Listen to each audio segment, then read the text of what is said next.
The following program is brought to you by The Bot Shop, the art of creativity. Welcome into another telecast of LMC Varsity Sports alongside Tom Sacco. I'm Sean McGraw, and we are here at Rye Neck High School as 3-3 Rye Neck gets set to host the Keio Unicorns on the baseball diamond, who are 2-5. But Tom, they're coming off a win off a bigger school in Harrison, and they're much better than their record indicates. As coach for the Panthers, they have their hands full, but he brings Evan Dunn in, and Evan Dunn is their ace pitcher, even though he's has had a little injury, hasn't been able to pitch his full amount this year, as we've talked about earlier.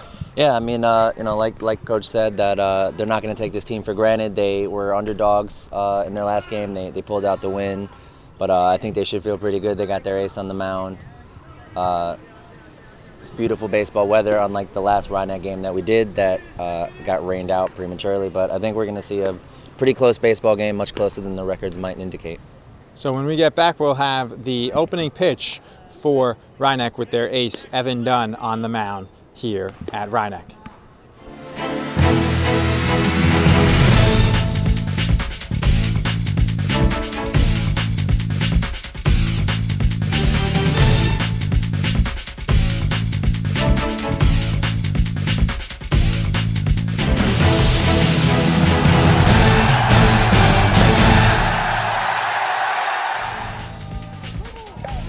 Back here on LMC Varsity Sports alongside Tom Sacco, I'm Sean McGraw. Evan Dunn, the starting pitcher, will pitch from the stretch to start the game. Ball just outside to the leadoff batter, Yuki Nakagawa. It'll be Yuki Nakagawa, Hideki Shigeno, and Masaki Mayada, the opposing pitcher, leading off for the Unicorns. And he hit him. Not the best way you want to start off a game, hitting the leadoff batter. He's shaking up.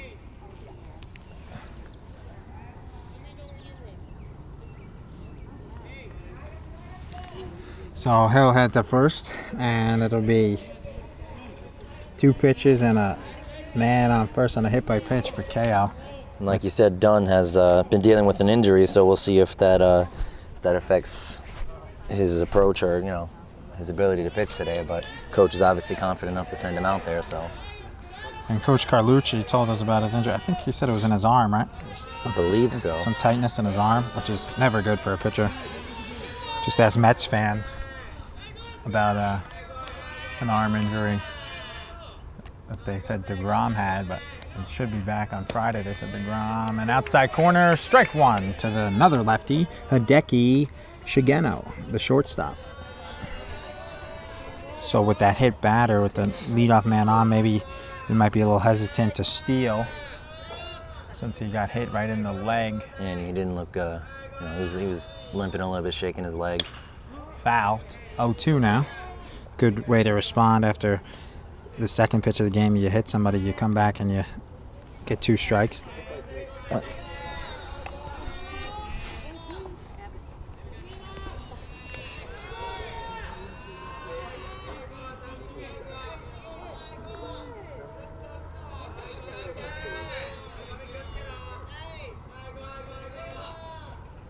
And that one is hit to the outfield. It should be routine for Colin Kelly, but it kind of drifted on him as he had to go back for it, and he makes the one-handed catch going back towards the wall for the first out of the game. So that ball traveled further than Kelly and I thought it would. Yeah, I mean, it definitely looked like it wouldn't have to move much. Ended up having to run back a little bit and catch it over his head.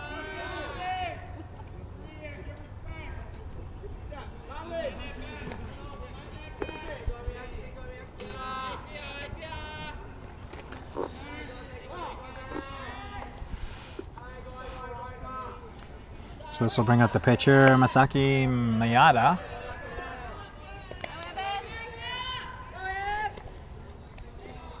He'll look to help his own cause here, generating some offense for his team before he takes the rubber.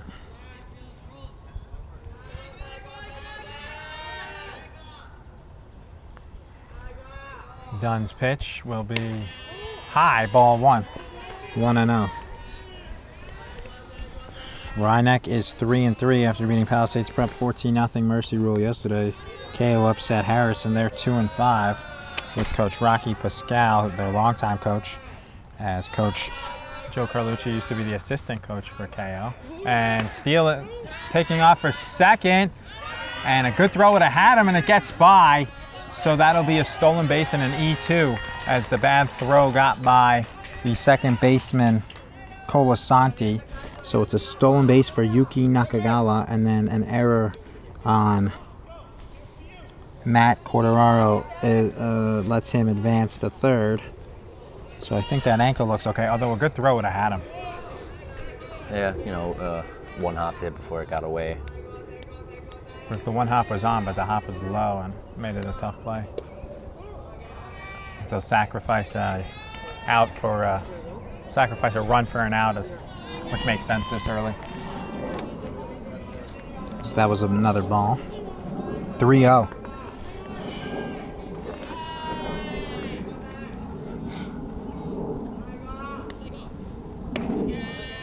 Strike, 3-1.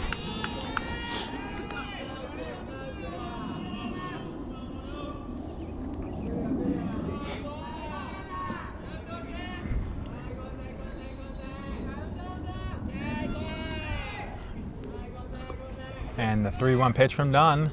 Foul. Full count. Could have been a ball. Close though. Good way to battle back from 3-0 count. Make it full. Coach told us it could go 100 pitches today because he hasn't pitched in a while. And the first game he pitched against Hamilton, he said he only went 2 innings. And then 2 innings against Pauling. They were up 7-0 and they lost 8-7. And he took them out, and they beat against Hamilton with 3 or 4 innings in a win. But that's all he's pitched, so he could go about 100 pitches, basically. Ooh, just outside. That curveball just missed. It was close, but just outside. That was definitely a close one. He almost dropped it in there. Would have been a nice strikeout pitch. But I think it was the right call. So look, just outside.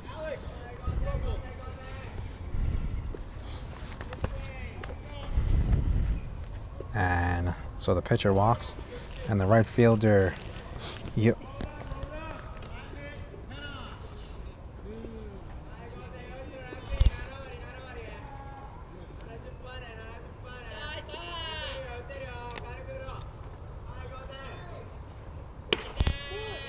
ball just high to number 1. Yoichiro Oashi.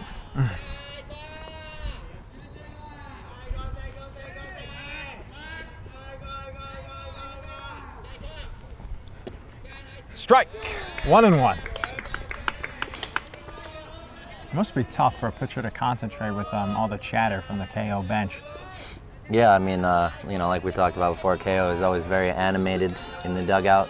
They very loud whether and they're vocal. cheering on their team or I'm not quite sure, but You're supposed to be and stuff. Ground ball to third. This will be a great scoop by Colasanti, and relay to first is not in time, so it'll be a fielder's choice. But what a play by Colasanti to get the low throw from Ben D'Amico, and a huge play by Colasanti, even have a chance. And but just safe at first was. Just missed it. I mean, that would have been a pretty double play, especially with the great scoop that he made there. A good throw, right on the money, but just a millisecond too late.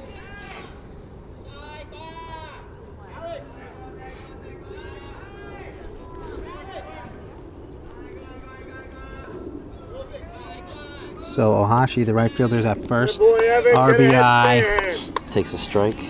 First pitch to the DH, Keita Sato, batting for the second baseman, Shohei Ojima, as anybody can be. Shohei Tohima, as he can be. The DH can bat for anybody. In this case, second baseman. It takes off, and Corderaro, and he's out! Caught stealing. Perfect throw this time, right on the money, and he beat him by a couple steps easily there. So after one, it's a no hits, an error, and a run, and Keio leads 1-0 after half an inning. We'll be right back on LMC Varsity Sports.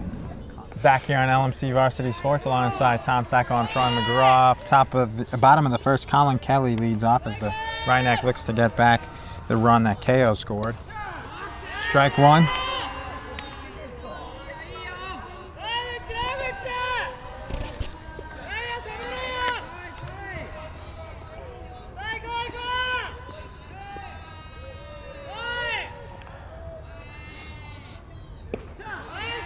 Strike two. Kelly.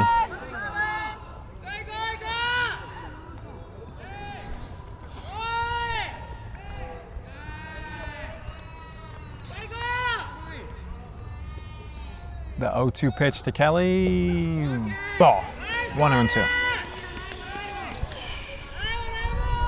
I mean, they always said baseball is supposed to be a sport where you talk a lot and the teammates and stuff, but Keio just takes it to another level. Absolutely. I mean, it's a near constant. Foul. And I wonder if part of that is, like you said, on purpose to, maybe distract the other team, or. No, I don't think so. I think they're just spirit. Yeah. But most of it is in their native Japanese language. Of course, Keio is the boarding. Section 1 swung on and missed. Strike 3. Kelly is retired, but Keio's the boarding school in Purchase on the campus of Manhattanville, where Keio is, and all of the players come over from Japan. As we were talking to Coach Carlucci before the game, who was an assistant, saying that that's part of the school is to help them learn English, but they still chant in their native Japanese languages. That's a strike one to player Crosby, 0-1, who's playing short today. It's Brian Scott, who normally plays short, sometimes is DHing. And he's up next, and that's a ground ball to first. 3 unassisted, as they'll throw it to the catcher, and they'll throw it around the horn in their own style. Never seen that, really.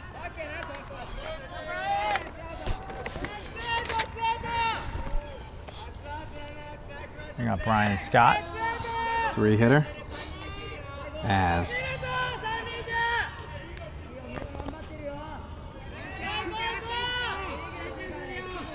Saki Mayada looking for a 1-2-3 inning. Scott looking to change that. He'll pop it to third, out of play, foul ball.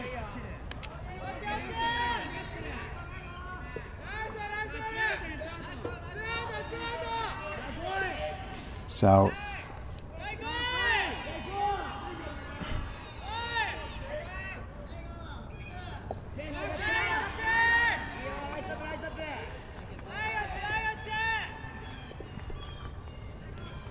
that's a ball, 1-1.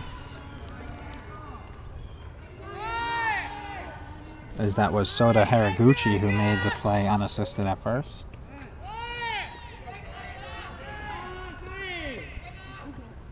Ball, 2-1 to Scott.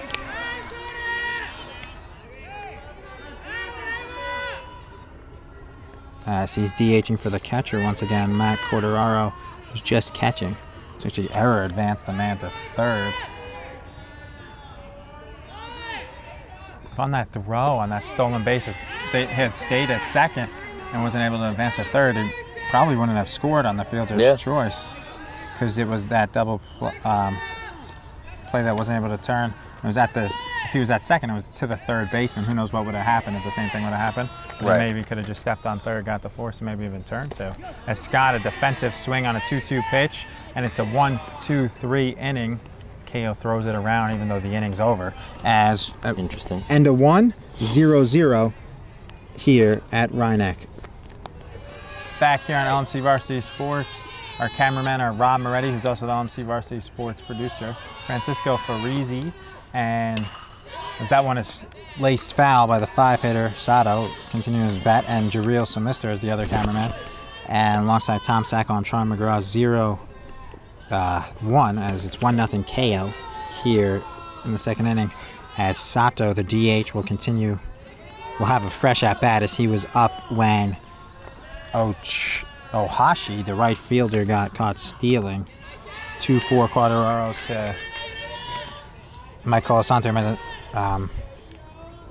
the quick tag, but Colasanto made a nice play on the fielder's choice to get the out. For some reason, our scoreboard has 1-0 home team, but We know. that's not the case. Sometimes teams do play the wrong field. I know Bronxville, where I went, has hosted a couple of games at their home field, and they were the away team because the other team's field was messed up. But we always do the games where it's the home team, and they play at Manhattanville's field, so they have their own field, Keio. But no, obviously, this is the top of the second inning, and that's just 3-1 now.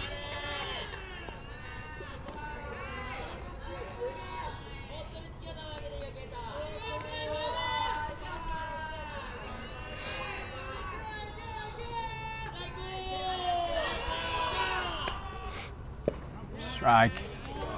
3-2. Good pitch by Dunn. Dunn's been doing a pretty good job today of, he's fallen behind in some counts, but he's battled back on most of those. Back at full count here. And that high pitch is fouled again down the left side, out of play into a bush. You run after by a Keio player. 3-2 count once again.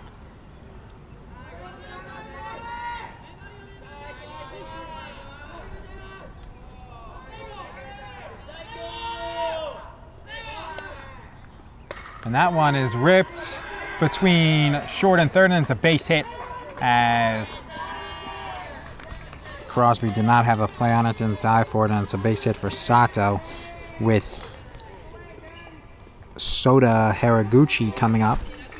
So that was a hard hit ball perfectly between the D'Amico and player Crosby. First hit of the game for either team.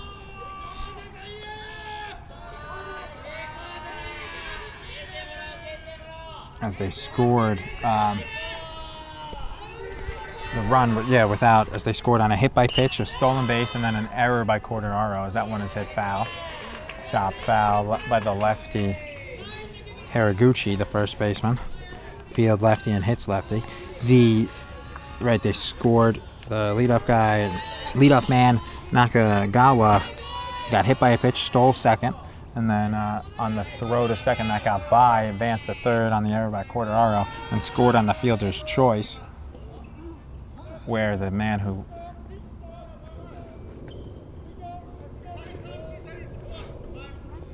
Rocky Pasquale is getting into it with the umpire, head coach.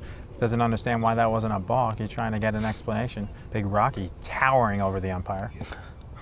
He didn't like that call. He doesn't understand as he'll confer with the other umpire. It's interesting that but you can't change your call, because if you change it because of what the pitcher says, it's going to get Coach Carlucci upset. But he does. Seen an umpire coach. I don't think he balked there, but Dunn, I noticed right when the game started with nobody on base, which you can't really balk with nobody on base, but he does kind of flutter with his glove a little. I did notice that. I mean, it did something balk, did look, but you can't. Yeah.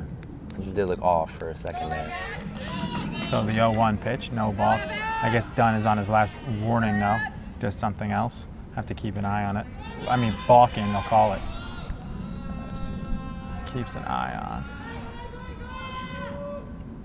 Yeah, that was clean. Oh, that got to him though, as he wild pitch, way wild. Way over the catcher's head. That'll advance the runner to second. Definitely that balk talk, and you stall. So Calavita accomplished what he had to, as he basically, it's like icing the kicker. He gets. I mean, you're on the mound. He didn't throw he should have threw a pitch or two to Quartararo or his third baseman while he was waiting to just because he waited about that was like a minute and a half. Calavita was talking. He talked to the home plate up and the field ump. Squares to bunt, and that's another wild pitch as he gets out of the way, and that works. Yeah, usually the wild, when you square to bunt, the pitcher throws a wild pitch. And we'll see what the infield will do here. 2-1. First pitch was chop foul, and then they had the balk discussion. 2-1. Man on third, no outs for Keio. Definitely a couple defensive miscues so far that are plaguing Rye Neck. A couple wild pitches, an error by Corderaro in the first inning led to the run. That's a ground ball to Dalsimer. He could have just thrown it. I mean, it was going to be safe anyway, but he got the out and then could have just thrown it as Dalsimer. So it's an RBI ground out. 3 unassisted. Soda Haraguchi. So they got 2 RBIs on ground outs. One on a fielder's choice and that on an RBI ground out. And the scoreboard still says 2-0 home. So it's another defensive error that caused him to score a run. Yeah, but although a wild pitch is, I mean it's not an error, but a defensive mistake. miscue. Yeah. It's a miscue on Dunn. Yeah. Looked like they might have actually bunted though if they had thrown him a pitch. In that situation, he should have just almost thrown. The bunt distracted him and he threw wild, but you almost throw to the bat and. Yeah, I mean they have to either bunt it or take it away, but I mean they might just get a little flustered when they see the guy waiting there with the bunt.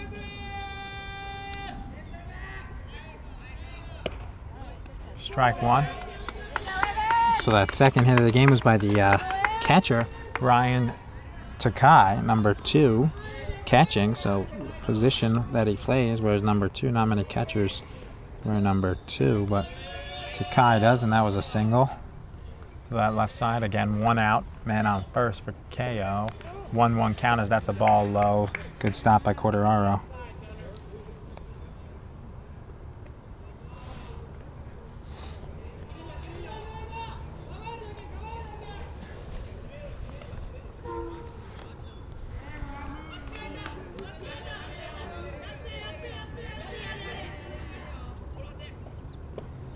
Squared, but pulled back. 2-1. These base runners on Keio just seem so active as they take their lead. It just looks like they're going to steal every time. A lot of movement, looking like they're just ready to go. And it's distracting for the catcher here. I doubt he's going to go, and it's fouled off. 2-2. Yeah, it just goes back to their whole philosophy with all their energy and just the way they play is. While they may not do it on purpose, it is almost certainly, inadvertently distracting somebody on the other team somewhere. Well, I can tell you that Coach Calavita basically got that run because, they might have scored anyway with the hit later. Strike 3, first strikeout for Evan Dunn. Swinging as he gets Ray Mizuno. And now here comes San Suzuki, the center fielder, with 2 outs. But Dunn with the saying how he thought it was a balk, and then Dunn definitely got distracted as the next 2 pitches were wild pitches. Yep. And it went to third, so basically that's run is a Calavita.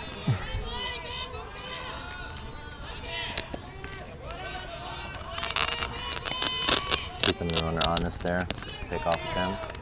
It is the catcher. I don't think unless there's another wild pitch or a pass ball.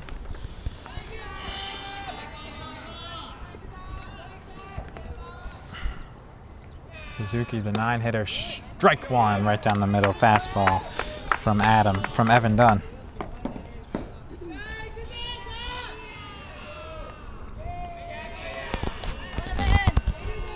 Dunn, just a junior now, is best pitcher last year as a sophomore. And the pitch from Dunn will be hit to deep left, going back at the track, at the wall, and it hits against the fence, 1 hop. And it'll be picked up by the left fielder, Saltis. They'll throw to second, so it'll be an RBI double for the 9-hitter off the wall.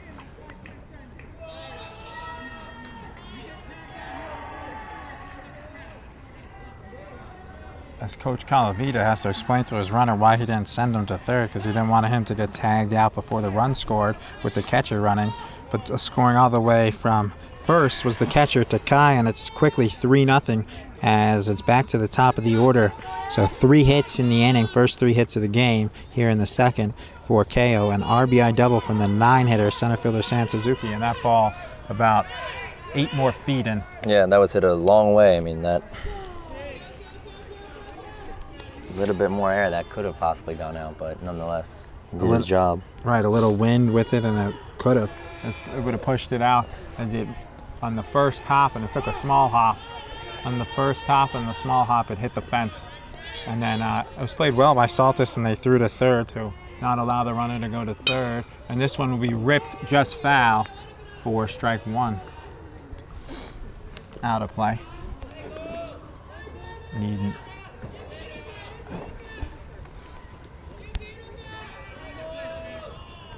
So it's 3-0. We saw Rye Neck, it's 3-0.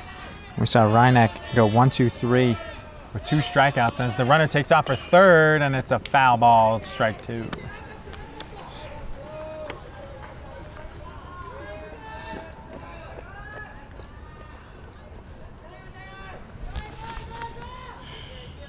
Definitely, as Evan Dunn, the pitcher, lead it off in the third, in the second, but it'll be key to leave this guy, strand the runner at second. Top of the order here.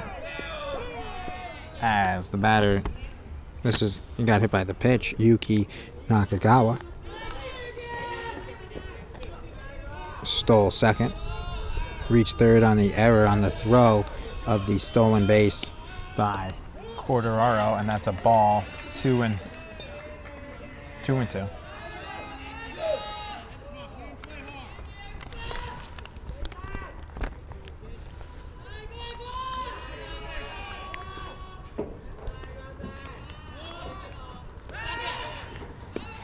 Pick off to second, and he's safe. So Clint Frazier got hurt. They tried to pick him off a second, and he slid in for the Yankees, and he hurt his groin. He was out yesterday, maybe today as well. But they kept him in the game, and he was able to score on a fly ball that was long enough. So he finished the 14-inning game. That was like in the 11th or 12th that happened. It was like an awkward slide to second, and that one is just foul again. Another foul ball by the lefty Nakagawa. Going to third there too. Although it doesn't really matter because with 2 strikes, with 2 outs, he's going to be running on the crack of the bat. So if there's a base hit, he'll score. Yep. Unless it's smoked. Just a head start, but they're keeping him honest. As Dunn was looking at him. It was just an awkward play where Frazier, as he bluffs it, now he goes, that hit the glove, so that's a pass ball because he got his glove on it. He bluffed that he was going to steal, and then he basically caused the pass ball as it's a full count now to the leadoff guy, Yuki Nakagawa. Big run there. You don't want to fall behind 4-0 the way. Yeah, he's definitely going to look to get this last out here. Yeah, keep his pitch count. It's probably up to close to 40. Oh, it goes right through the wickets. That's an error on player Crosby. So that'll be another run scored on a defensive miscue.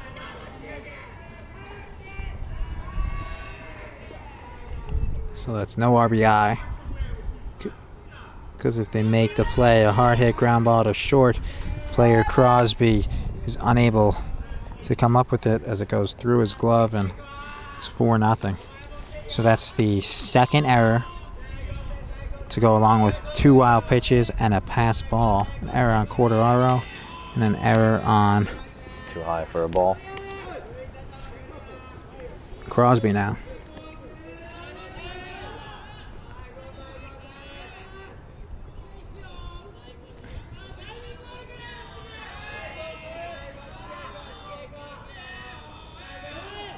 Taken off, and he'll steal second. Looked like he was getting ready to throw, but I think the batter might have kind of been in the way a little bit. Yeah, but it wasn't like interference. It was because it was an inside pitch. Right, and he just made no effort to move out of the way at all, of course, which he did late though. When it was too late, basically. After. 3-0. Definitely want to get more out of Dunn than just a couple of innings, but can't find the strike zone because he has a walk. He hit the first batter of the game. He walked him. And this inning has been prolonged by a couple of hits errors. too. Strike 3-1. Maybe he could come back here and strike out the Shigeno, who the shortstop, who struck out. Who flew out to to Colin Kelly in the first inning on a ball that looked like it was going to be routine, and then the ball kind of took off on him, and he made like a nice catch. So that's ball 4. Four balls.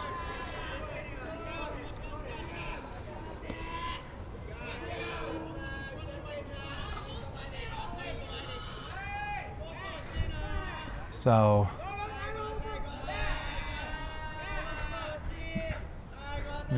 it'll be, I just realized this guy's got a batting stance like Jason Kipnis with that bat, like back there. Strike 1 right down the middle from Dunn.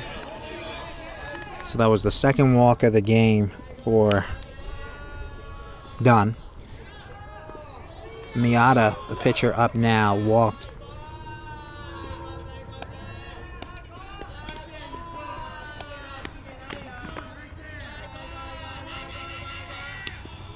Strike 2 from Dunn.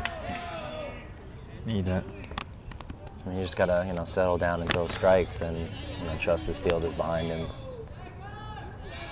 Miata, the pitcher, walked and then was retired at second on the nice scoop by Colasante on the fielder's choice, grounded out by Ohashi. And the pitch will be swung on and missed, strike 3, so Dunn gets out of it. So it's an error and 3 runs on 2 hits. 3 hits, and we'll be right back on LMC Varsity Sports, and 2 left. Back here on LMC Varsity Sports alongside Tom Sacco, I'm Troy McGraw, and it's 4-0, bottom of the second. Scoreboard still says 4-0 home team. Rye Neck definitely has some work to do after that prolonged half inning.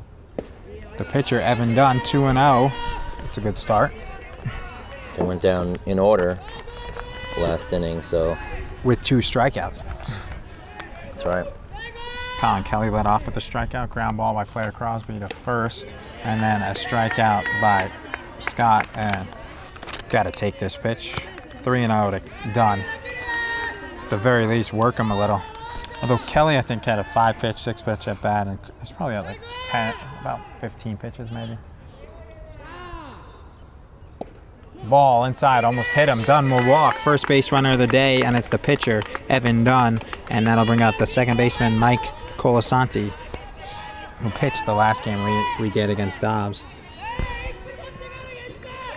That game, of course, was called early due to, I guess, darkness. But it was official. It was the rain, and then the rain stopped. It was just after the 5th inning, the 9-1, they had agreed because it got really, really dark. But then as the game was ending, it got light, but it was still like almost 7 o'clock because Dobbs was late. Which was kind of funny because Dobbs was late, but then they won because they were up 9-1 anyway.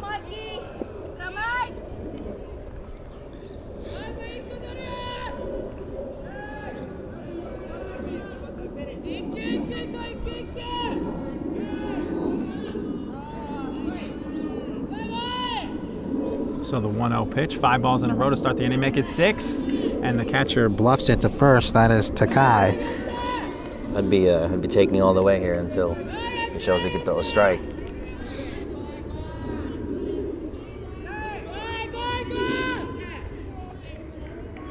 Six in a row from Masaki Mayata as he just struck out to end the second inning, and leave the men at.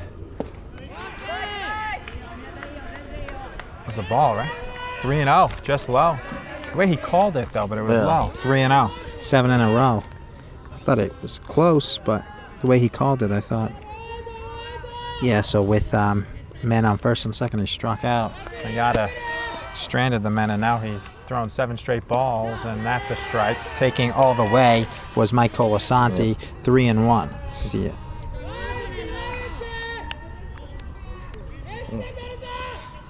Bottom of the second, no outs. Evan Dunn on first, 3-1 count, 7 balls, 1 strike. Ball 4. Take your base, and it'll be first and second. Catcher, I don't think he knew what the count was because he faked like he was going to throw to first. Did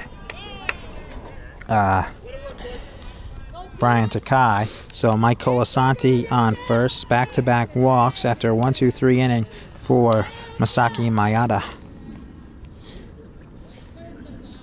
So eight balls and 1 strike. Ben D'Amico. It's a quick mound visit. Yeah, they got 2 base runners on now, so they're definitely gonna hope to do some damage here. Just Coach Rocky Pascal went out, so the English from Miyata and Takai one of them must speak good enough English where they were able to talk to Calavita. Right, yeah. No translator up there, so. Which is, as Coach Carlucci, who used to assist over I think he told us from like 2008 to 2012 or 2013. Because I know when I played at Bronxville, 2007 was his last year. When I was 2008, it was the first year for Coach Tyler Slater. As whatever Calavita said, though, it was a strike 1. So yeah, so Coach Carlucci, when he was an assistant there, said that a lot of them speak English fairly well. That's why they come over here to learn. So the English, and I wonder how many if the majority go back to Japan or if they stay here and work or go to college. Either way.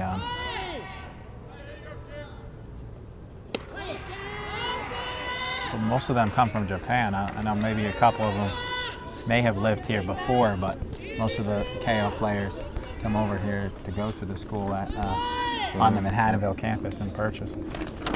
Is that strike 2? Dropped it in there nicely. And then, the third baseman, Ben D'Amico, his batting gloves today, and he base hit for D'Amico, the first base hit, and he'll go back. Well done, and he'll be safe at third. A good play by Coach Joe Carlucci, because that'll load the bases. As you're down 4-0, you don't want to make the first out at getting thrown out at home, right? He would have been out on a relay throw for sure, as they hit the relay. As the relay man, the third baseman, Ray Mizuno, got the throw, and Miyata kind of trailed him and went to third. So, but Dunn was able to scramble back quickly and not touch Coach. Yeah. If he touches Coach Carlucci, I think that could be called an out sometimes. If like when you're running, if you touch your third base coach.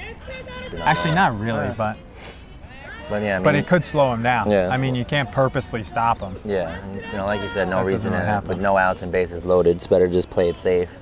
Yeah, 4-0. You're trailing, but that was the first hit of the game, and you got Scott DeVore, the right fielder, up. Scott DeVore fouls one off.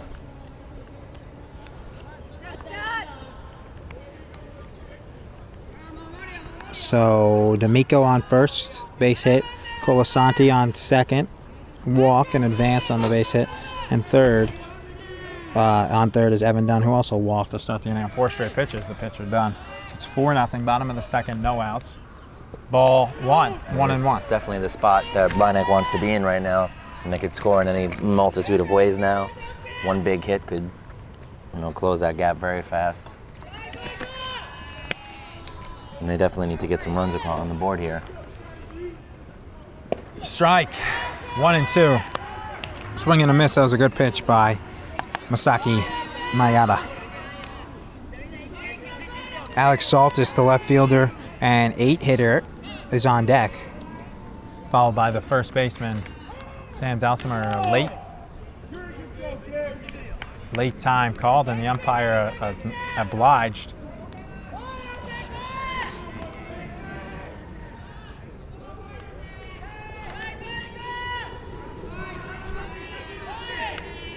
One-two count to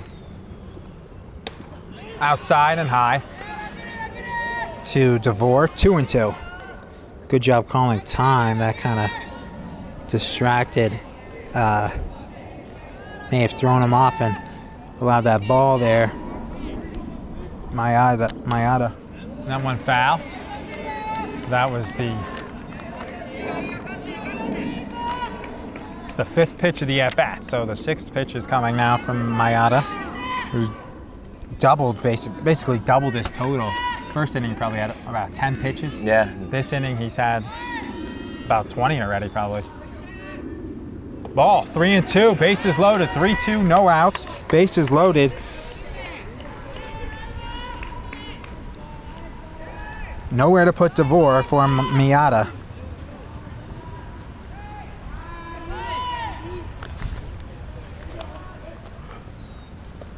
And he misses. It's inside, and just getting out of the way was DeVore, because if it didn't have to hit him, as it was ball 4, and he just got out of the way, and it missed his leg as he jumped out of there. And it's an RBI walk for Scott DeVore, and the Panthers are on the board. Still with nobody out, this is a prime opportunity for the Panthers here.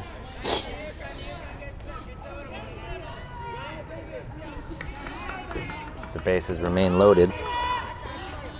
And no out, like I said.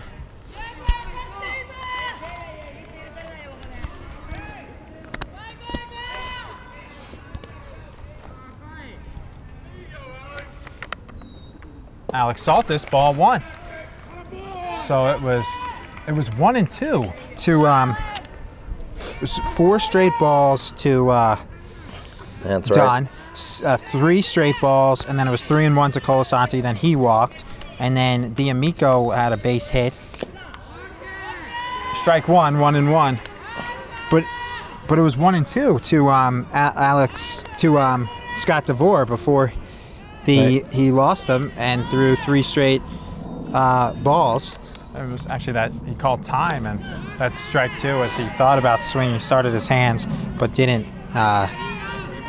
pull the trigger, and it was a called strike anyway. So it's 1-2 now, which was the count it was on DeVore when he got the RBI walk. So the 8th hitter, Alex Saltis, the left fielder, will see foul. Just got on the back. Just fought that one off. Check swing, foul, and off-speed pitch. Definitely got caught out by that off speed. Was able to just tip it though, to stay alive.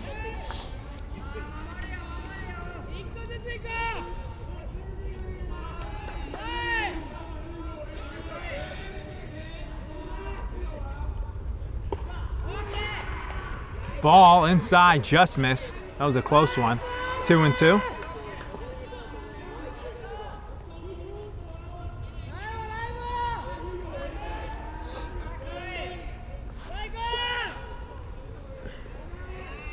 And the 2-2 pitch will be grounded towards second by the second baseman. He'll throw to first and he'll be out. That's a double play. So it won't be an RBI, but the run will score, and it'll be a 4-2 game. So it was a 4-6-3 double play, and it's 4-2 as Mike Colasanti scored. Advancing to third was Ben D'Amico, and a 4-6-3 double play retires I'd rather have a fielder's choice, obviously, but I mean, you cut the lead to 4-2. Yeah, I mean, it's not ideal. You get the run. Definitely not ideal with the bases loaded, nobody out, hitting into a double play, but you got at least another run on the board. But it's that pitch. Ball. That now takes away the opportunity to score from third on a sac fly. So. Well, yeah, that can't happen now. 2 outs. Yeah. So DeVore was retired at second, as that was Shohei Tohima to Hideki Shigeno. Ball. The 9-hitter, Dalsimer, first baseman. He didn't play in the game we did earlier. Evan Dunn playing first. I think it's 3-0. It's either 3-0 or 2-1. Not in the best location here. And it was 3-0. It was that 4 straight pitches, so it was Sam Dalsimer will walk. That's another walk. Third walk. That'll bring up the top of the order.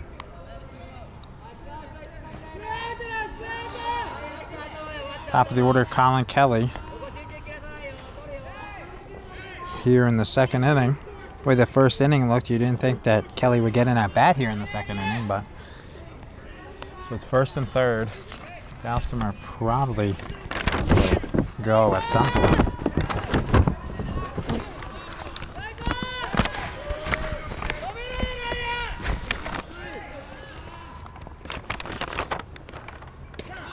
Strike right down the middle to the left hand hitting, right hand throwing Colin Kelly.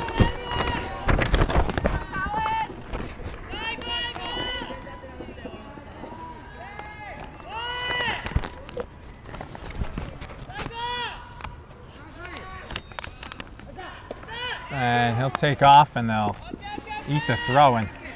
He might have been able to, a good throw might have got him there, but. And D'Amico's not the fastest, so I don't think he would have taken off for home, but they faked it, thought about it. So that is a stolen base for Dalsimer. He didn't know if he should slide or stand up. He kind of awkwardly stood up. Second and third, and a base hit could tie this game, depending on how hard it's hit or where it's hit. From Colin Kelly, the center fielder. We've seen make a couple defensive plays, and that ball is looped, and that'll be a base hit for Colin Kelly to left field. Coming home will be Sam Dalsimer, and he'll be safe, and it's a tie ball game. 4 runs here in the bottom of the second, and the Panthers have tied it on a 2 RBI single from Colin Kelly. And right back where we started, Tom. Yeah. I mean, like we said in the beginning, they needed to get some runners on and do some damage, and that's exactly what they did. Taking advantage of, a couple 3 walks, 4 walks? 4 walks. 4 walks, 2 base hits. Big RBI double by Colin Kelly, and it's a tie game once again. Yeah, he's just on first. It's a single. Oh, second mound visit here for Rocky Pasquale. 1 more and he'll be out. It's all in this inning. Player Crosby, also lefty, will be batting.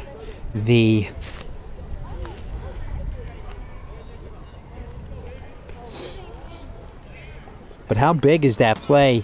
You said if a good throw would have had Dalsimer when he stole, it was first and third, but 90% of high school teams don't throw down on first and thirds. Even though D'Amico, one of the slowest players on Rye Neck, wouldn't have stolen home if you throw that down. Wouldn't have taken off and got home, and they don't throw it in. And now after Keio almost batted around, now we have Rye Neck almost batting around. Right, player Crosby. Right, at the very least, they'll send 8 guys. If Crosby makes out here, they'll send 8 guys to bat just like Keio did last inning. So we got the makings of a game that could go to sundown again. Yep, that's right. Like our last game against Dobbs Ferry. Luckily, with no rain in the forecast, not even a cloud here, so at least we won't have that to worry about.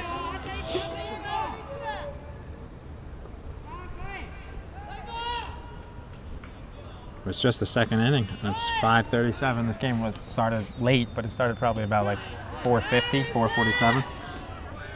Something like that, right? Yeah, about. Got started a little late. And then 2 very elongated half innings here. Very. Yeah, when you have 8 guys come up. Twice, for both teams. And it's the full inning that's taking. That'll be a stolen base. It's in the dirt, but it's blocked, and that's a stolen base because he had it all the way. So another stolen base, and Kelly will be in scoring position with 2 out here. But following the double play, you had a walk to Dalsimer, stole second, and a base hit where he scored. So this is the third batter to come up with the 2 outs, and this one by Crosby is popped up towards our cameraman and LMC Varsity sports producer Rob Moretti, and I don't think Rob saw that. At the last second, he gets out of the way, but I don't think he saw that. That could have. It didn't really look like it. That could have certainly ended in disaster. Thank God, though, because we need Rob.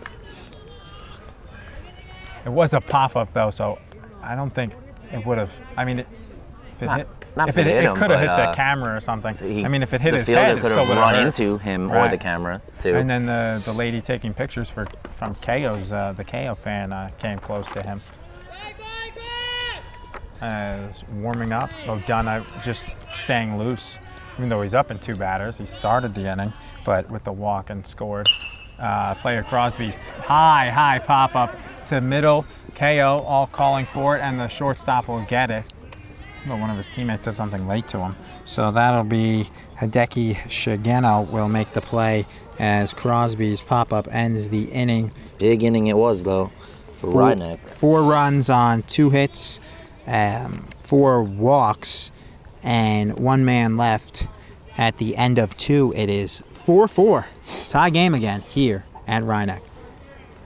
Welcome back to LMC TV Varsity Sports. I'm Tom Sacco here with Charlie McGraw, and we're here at the top of the 3rd inning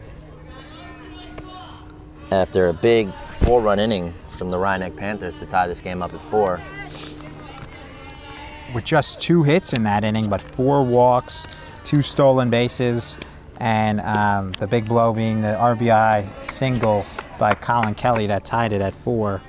And Ohashi, the right fielder, takes a strike here to open the inning. And what was about 40 pitches in that inning for Mayada at least. That'll be a ball, 1-1. Ohashi grounded out to a fielder's choice last at bat, and then was caught stealing. He's the vocal right fielder. Cleanup hitter. Taken for a low strike, 1-2. Just painted the corner of the plate with that one.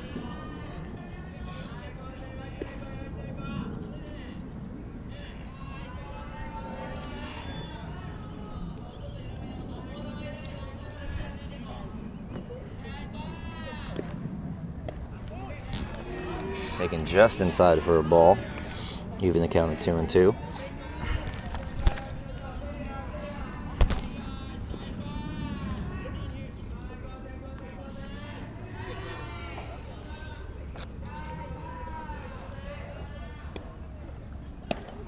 And he swung straight through that one. That'll be a strikeout to start the inning for Evan Dunn. High pitch, out-muscled him, and swinging and missing was Ohashi. That's his 3rd strikeout for Dunn. None in the 1st inning, 2 in the 2nd, 1 in the this inning now. That'll bring up Sato, the DH.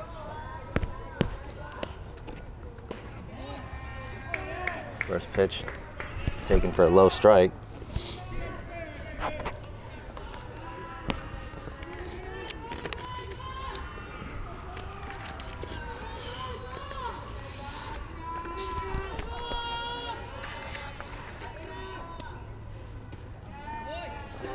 Taken down the middle for another strike. Quick 0-2 count here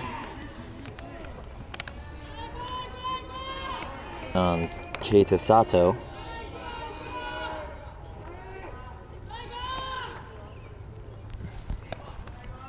Ooh, he hit him. He hit him on the Arm. arm, yeah. And that's an unfortunate hit by pitch on an 0-2 count as Sato moves to first. 2nd hit batter.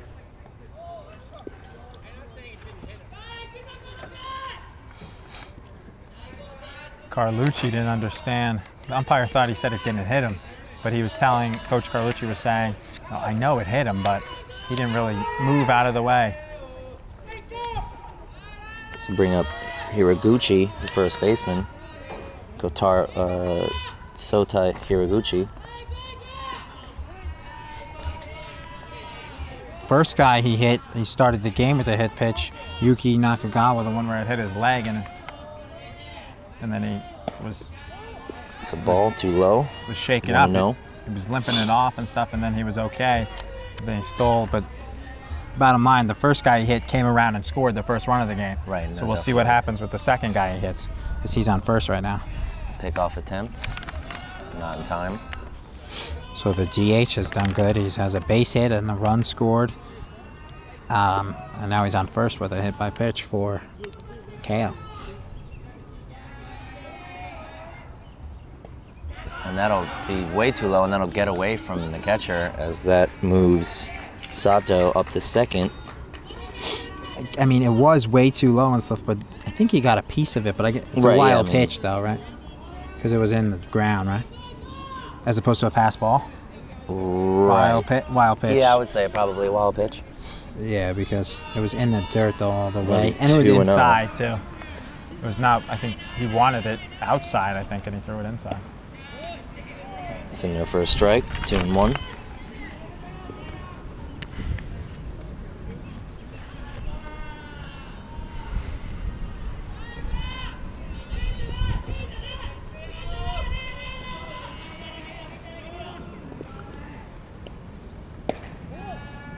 That one's in there for a strike, even the count of 2-2.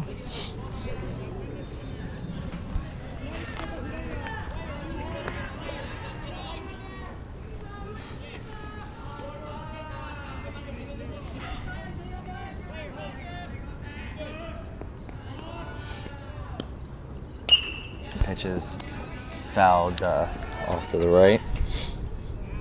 Count remains 2-2.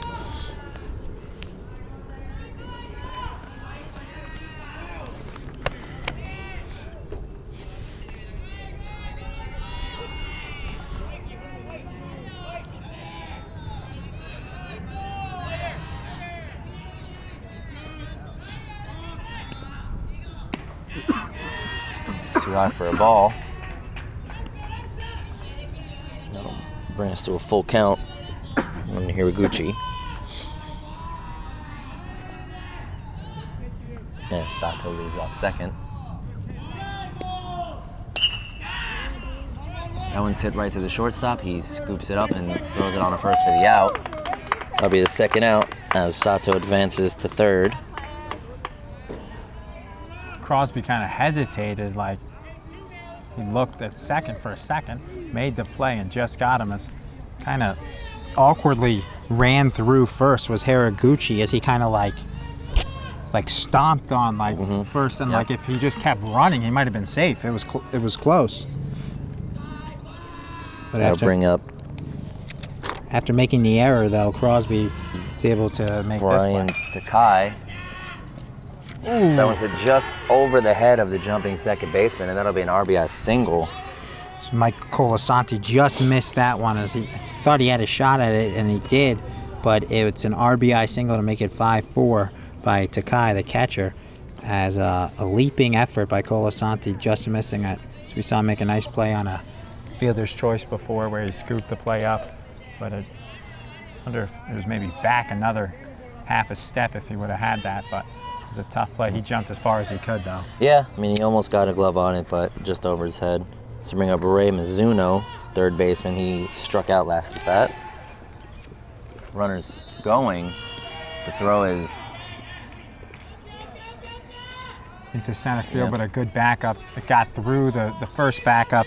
That was Mike Colasanti, but then the second backup, Colin Kelly, was right there, and the runner, Takai, who's the catcher, stole second, turned around and saw Kelly have it, so there's no error because wasn't able to advance, so it's just a stolen base for Takai.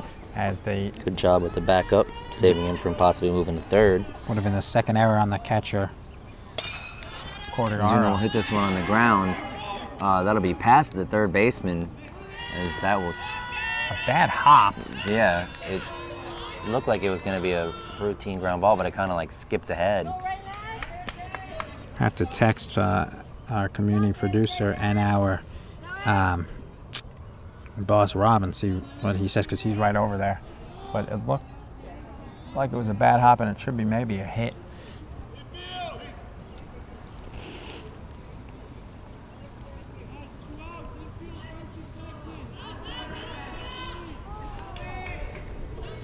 First and third.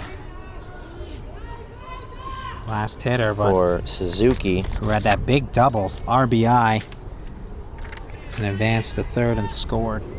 There's 2 outs here, so he'll hope to. Oh. And that will be in time. He got the runner at home. The ball got away, and the catchers flipped it back to Dunn just in time.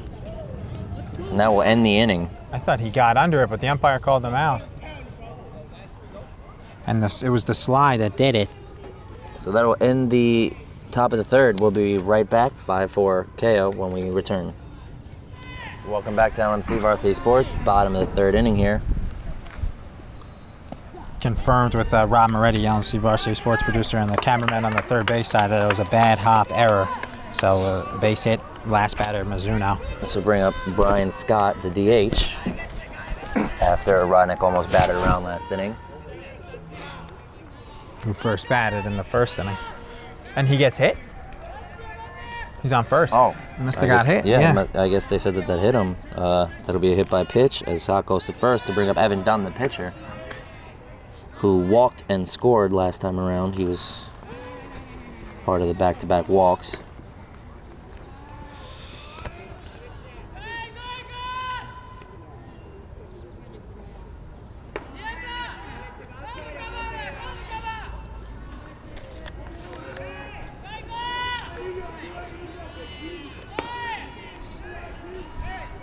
Pickoff attempt is just a second too late.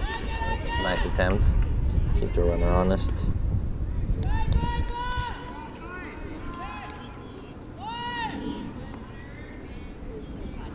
Evan Dunn shows bunt, but pulls it back. He walked and scored the first run of the game for Rye Neck. Rye Neck's first run.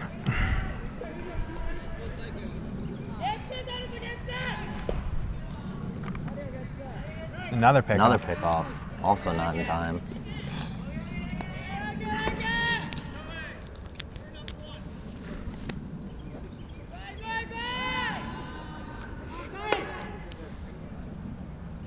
It's too high for a ball. Colin Kelly loosens up to pitch.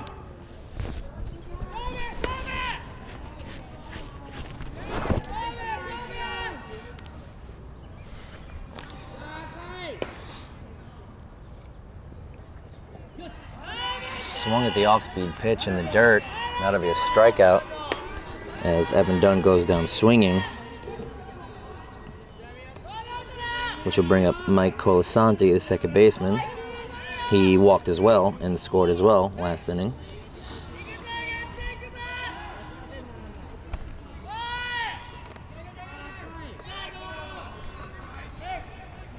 Another pickoff. He's the DH, so it's not usually a big threat to steal, but He usually plays shortstop. oh, okay. Oh, and he will steal now. But that'll be popped straight up in the air. He'll have to go back. Oh, it's dropped. But the ball is Oh dropped, my God. Boy, is that bad luck. and he will get called out at second. That is horrible luck.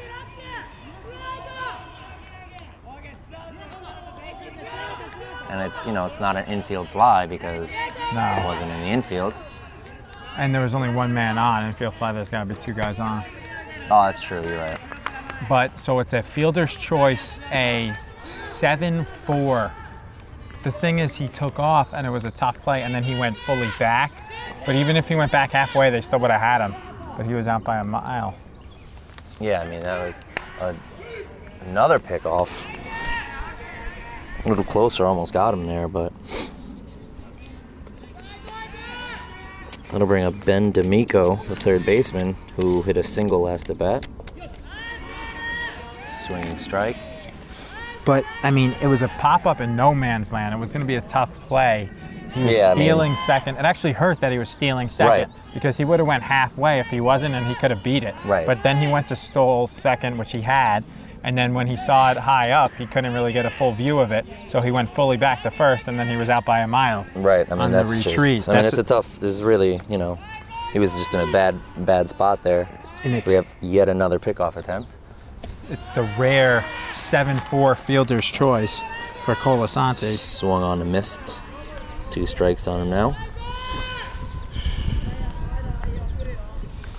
It's 2 strikes, so Colasanti had a swing at it as opposed to let him stealing second.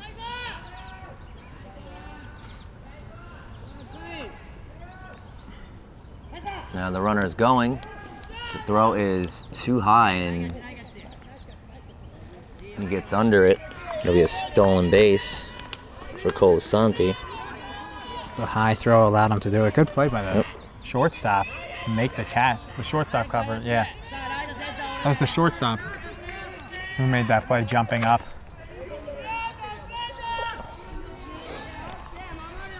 Would have been a close play with a better throw, but nonetheless he's in there with a stolen base. 2 strikes on D'Amico here.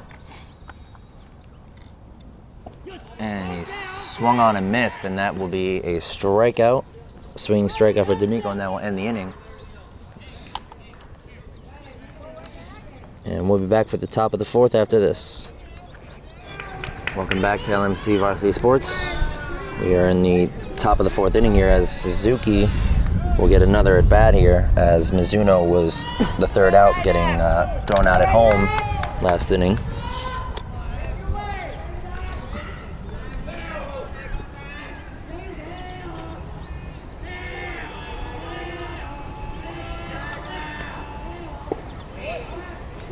About to be in there for a strike, 0-1 on Suzuki.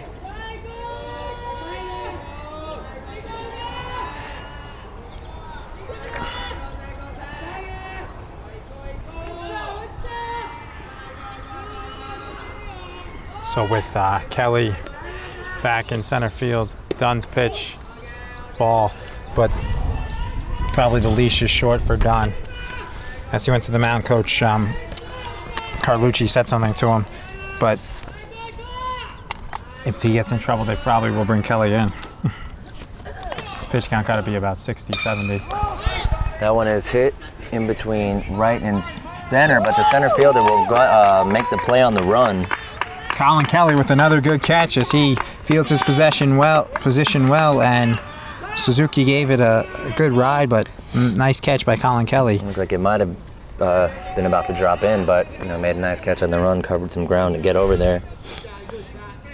As Suzuki hit the furthest hit ball of the game in the 2nd inning, the one that one-hopped the fence and left, and he's the 9-hitter. As the top of the lineup is up now with Nakagawa, the left fielder. Had a hit by pitch to start the game and then reached on an error. It'll be a ball, 1-0.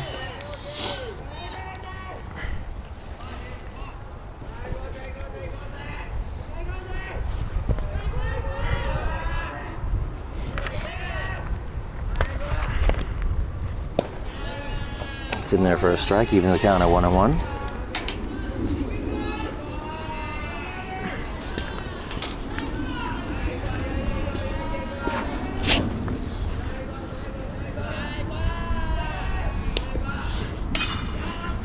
That one is grounded right to the shortstop, who picks it up cleanly and throws it to first for the out.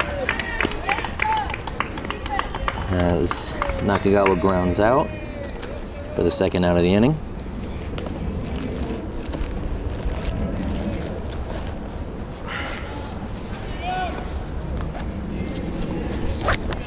good job by player Crosby to make the play and throw him out after his error in the 2nd inning. Going to bring up Hideki Shigeno, shortstop, who walked last at bat.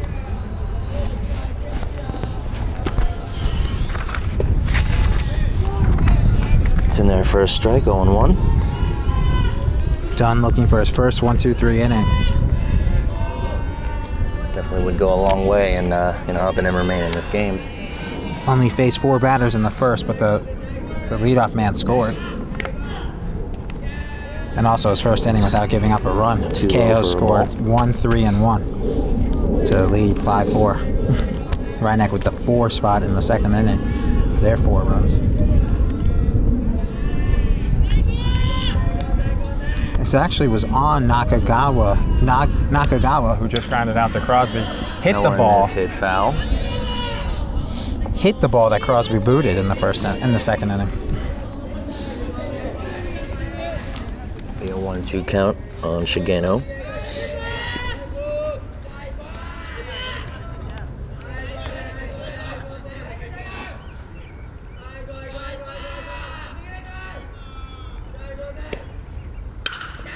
You know what? That one just foul towards first base.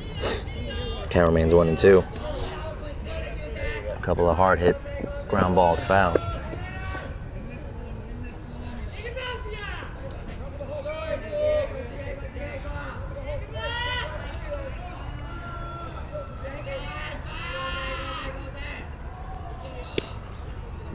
pitch is swung on and missed on the off-speed to end the inning. And Dunn works a great 1-2-3 inning, ending with a swinging strikeout on Shigeno. And Rye Neck will come onto the plate in the bottom of the fourth when we come back.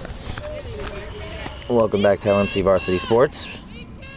We're here in the bottom of the fourth inning as Rye Neck comes up to bat after Evan Dunn worked a quick 1-2-3 inning.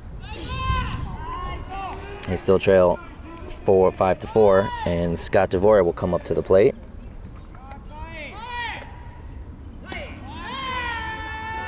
This is taken for a strike, 0-1.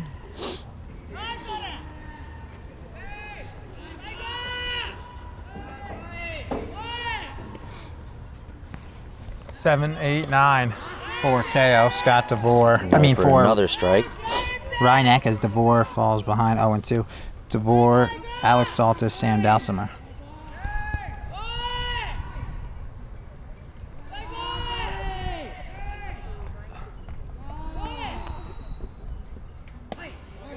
It's just high for a ball.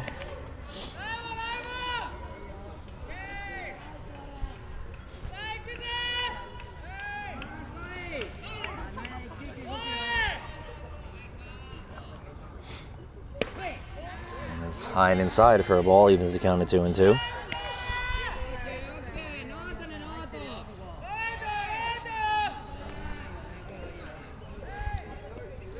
Two count.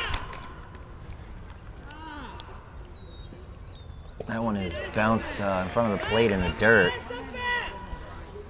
Gonna be full count now on DeVore. It was 0-2 too. From 0-2 to 3-2. Kelly warming up again.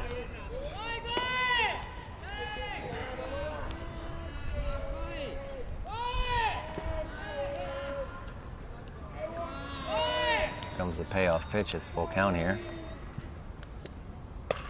It's popped up foul territory, caught by the first baseman as DeVore is retired after working a full count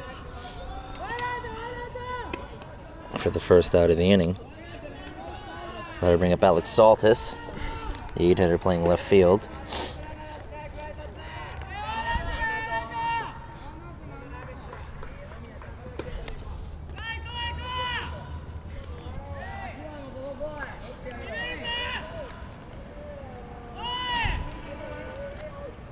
Grounded into a double play. No Foul RB, straight back. no RBI that brought home Colasante, the second run of the game. For Saltis, 0 for 1.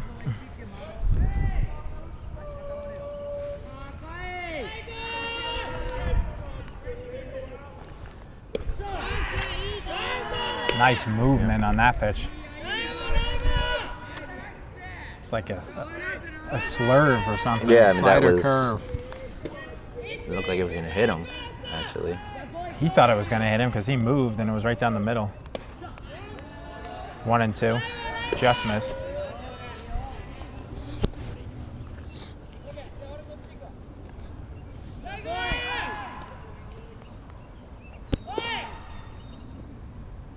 That's swung on and missed as Saltis goes down swinging for the second out of the inning. That'll bring up Sam Dalsimer, who walked last time around and scored as well. Stole second, too. Which was a big play because thought maybe if he had thrown down, man That's on right. third, that they could have thrown him out. It could have ended the inning at 4-2. Said he steals second, then he scores on the Colin Kelly RBI single. It's too low for a ball. 1-0 on Dalsimer. Looking for a second 1-2-3 inning is Mayada, as he had one in the first inning, which had 2 strikeouts. This one, he has 1 strikeout in this inning. 2-0 though. It's too low. He walked on 4 straight pitches to Dalsimer in that first inning. I mean, in the second inning. He has 5 strikeouts as Mayada. That one's in there for a strike. 2-1 count.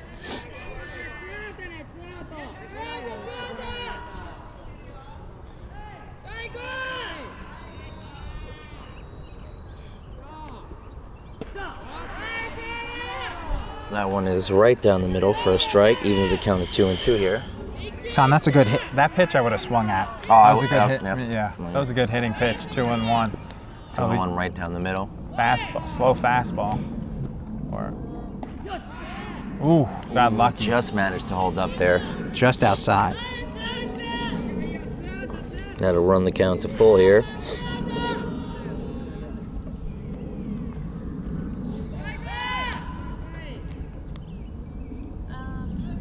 Payoff pitch. Bounce. Too low. And that'll be a walk for Dulcimer. She gives Rye Neck the first base runner of the inning. And that'll bring up top of the order Colin Kelly, the center fielder, who had an RBI base hit last time up. 2 RBI. 2 RBIs. Drove in Dulcimer and D'Amico. D'Amico, Dunn, Calisante, and Dulcimer have scored the 4 runs, all in the second inning. So Rye Neck goes with the 2 lefty hitters batting first and second, Colin Kelly and Crosby, and then the rest of the lineup is righties from 3 through 9.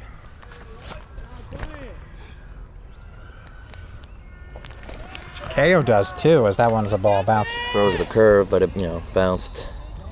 Although their 6th hitter is also lefty. Their first and second are lefty, and then just like Rye Neck, but their 6th hitter's lefty, as where Rye Neck's are already after the first and second. Pickoff attempt at first is not in time. How many times has he thrown over? 6, 7 times? At least 6 or 7 times. Yeah, and Evan Dunn there was a point threw where it was over like to 4 first, right, in a row. with one guy, yeah. With Scott, the DH. The first, Evan Dunn picked off, threw a pickoff attempt to first, I think, once or twice, and he threw a pickoff attempt to second once or twice. Curveball just Drops in there. for a strike. 1-1. And by him picking off Scott that many times, he actually did end up stealing, but unfortunately it ended in him getting out with the dropped pop-up just out in the infield.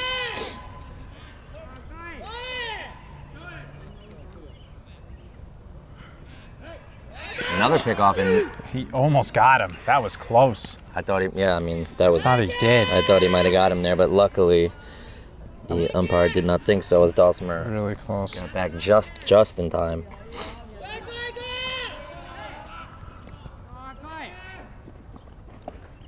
And that put Dulcimer back tighter. It's too low for a ball, 2-1.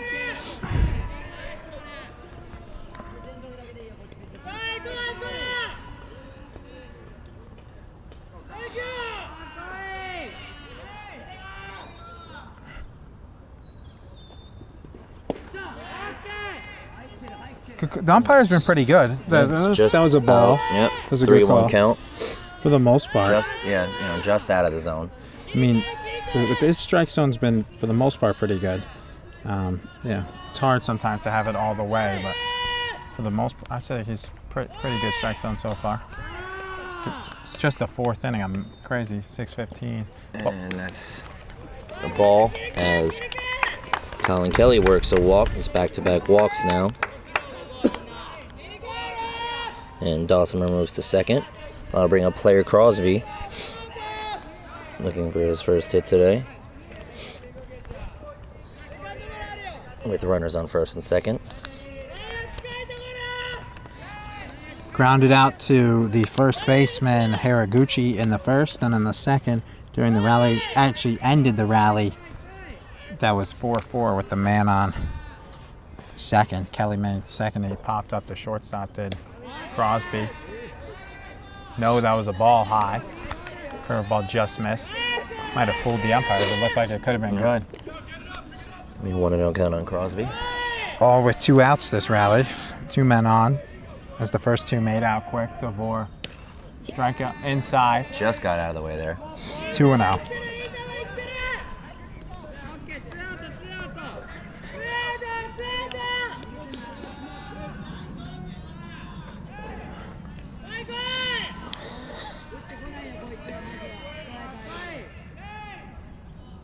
Pitch, good hitting pitch, but He takes that one for a strike.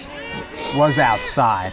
2-1. I mean, it was just outside. It would have been a tough pitch. He could have maybe the opposite way. Yeah, I mean, but maybe not. On Maybe not 2-0. the pitch to swing Yeah, on the 2-0. 2-0, yeah. You really want one. That was his fourth. He had 4 balls in a row before that because it was 2-1 to.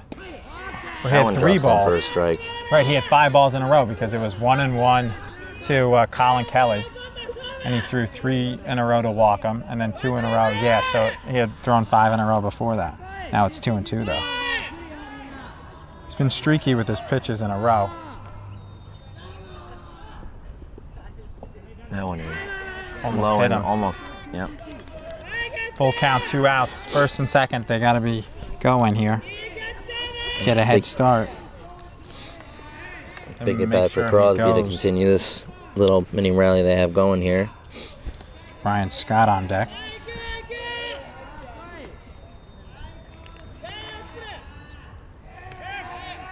Nobody's covering second.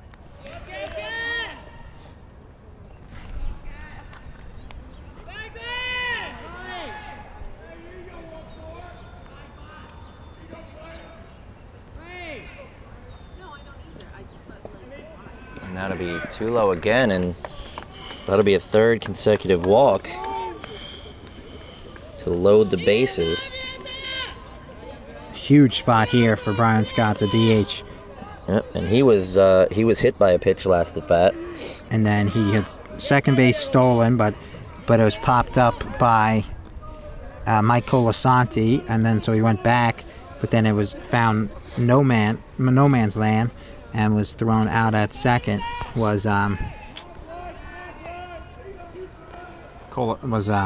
Scott. Big at bat here for Scott. Back-to-back innings, his 3rd at bat, but when he got hit and that happened, that was in last inning. That one's fouled far and back away.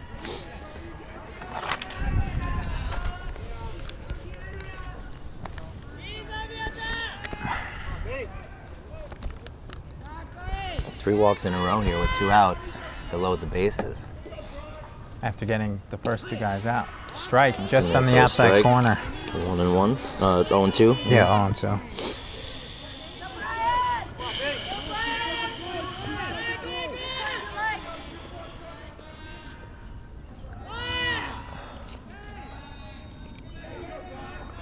Comes the 0-2 to Scott. It's too high for a ball. 1-2. Waits pitch there.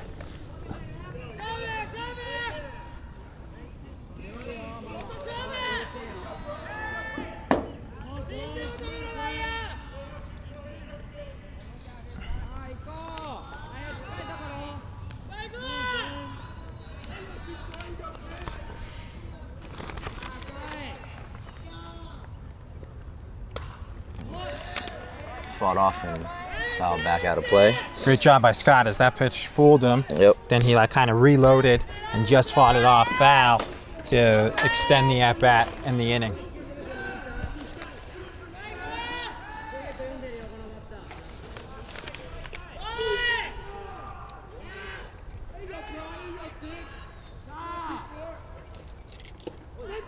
It hit him. Bases loaded. He's hit by a pitch for the 2nd at bat in a row. And that'll walk in a run and tie this game up 5-5. Just hit him. As it touched his jersey, umpire called it right away. The catcher tried to sell it as just a ball, but the umpire was right on top of it.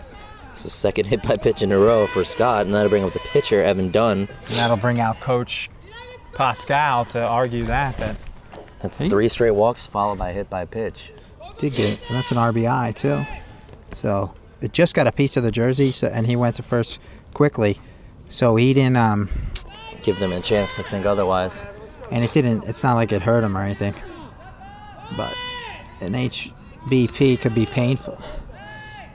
But to bring home a run, ties it at 5, bottom of the 4th. That's a strike. It's in their first strike on Evan Dunn.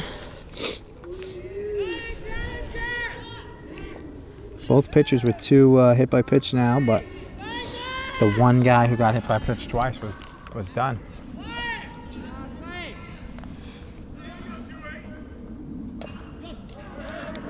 That one is hit just in front of the plate and rolled foul. So that'll be a 0-2 count on Dunn.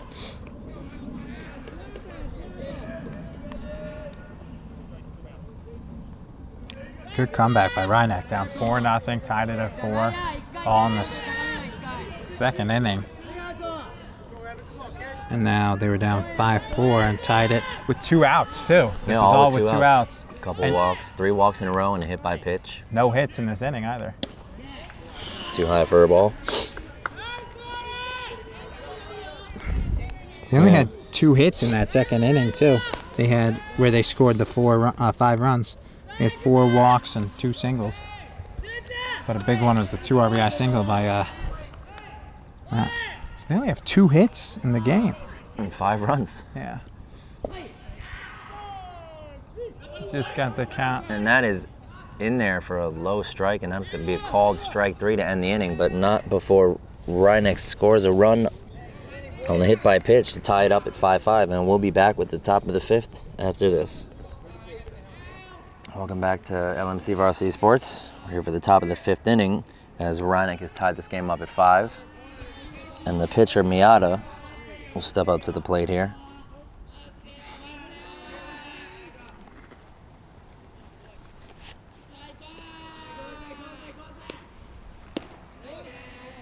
It's taken for a ball. 1-0 count on Miata.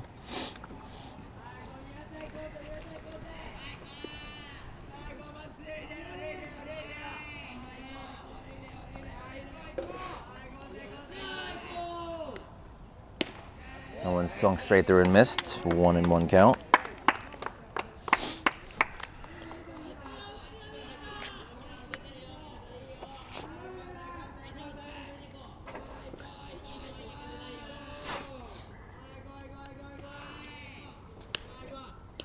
That one is fouled off. 1-2 count.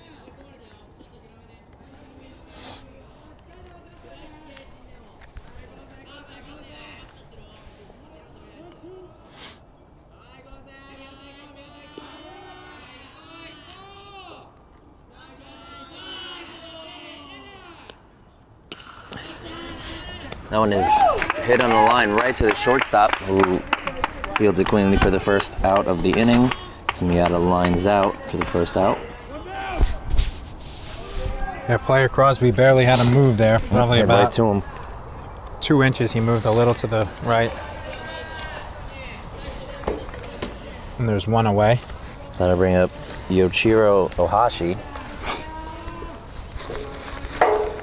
He struck out last at bat, and he takes a swinging strike there, 0-1.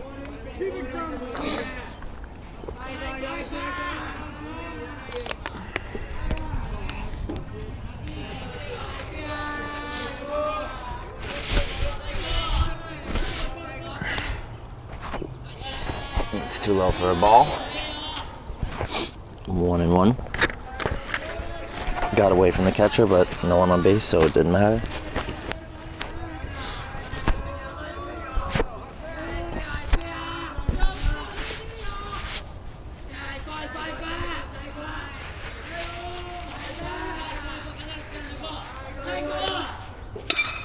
Oh, wow, that was a rocket. Right over us. Rocket right to us. Right over our heads. Good thing I used to play baseball. I was ready for that one. I had us both protected. Francisco had no idea what was coming. Went right over the batting cage over here. But it was in a spot where the way it was hit, there was no way it could possibly hit us. Just go over our head, but it would be close to us. And it did, and it came over. Oh, and he hits him. Bad spot to hit him. Was it 1-2? It was 1-2.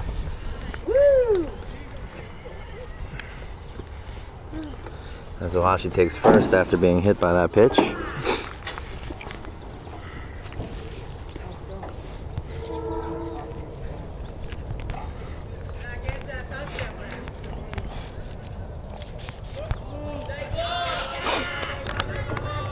That'll bring up Keita Sato with 1 out and a man on first.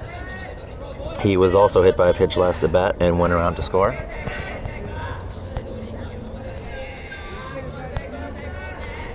Yeah, so like I said earlier, the first man of the game was hit by a pitch, and he came. That'll be a low for a ball. It'll get away from the catcher, and Ohashi will move to second. Fastball. Yep.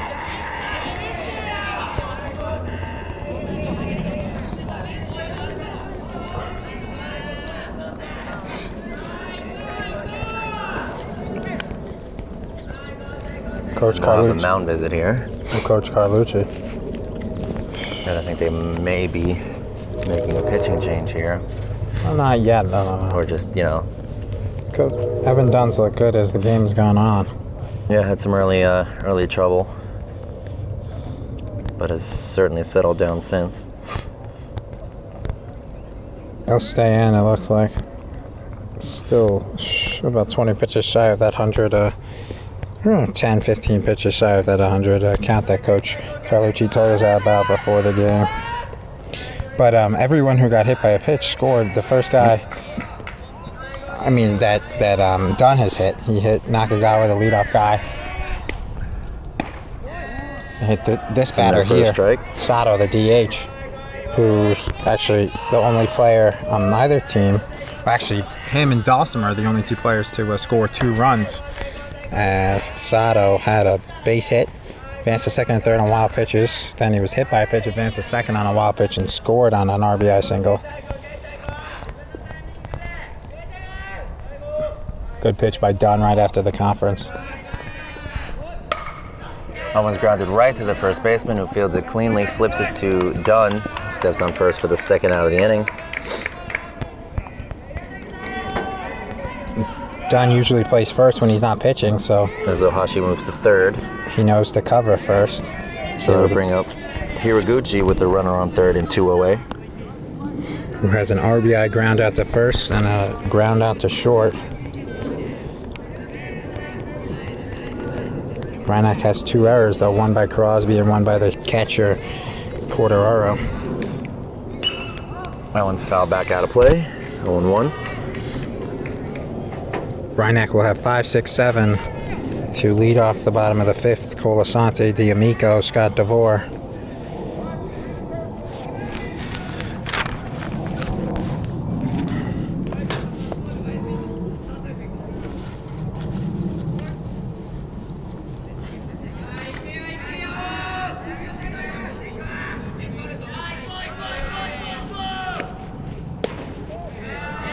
It'll be a ball. 1-1.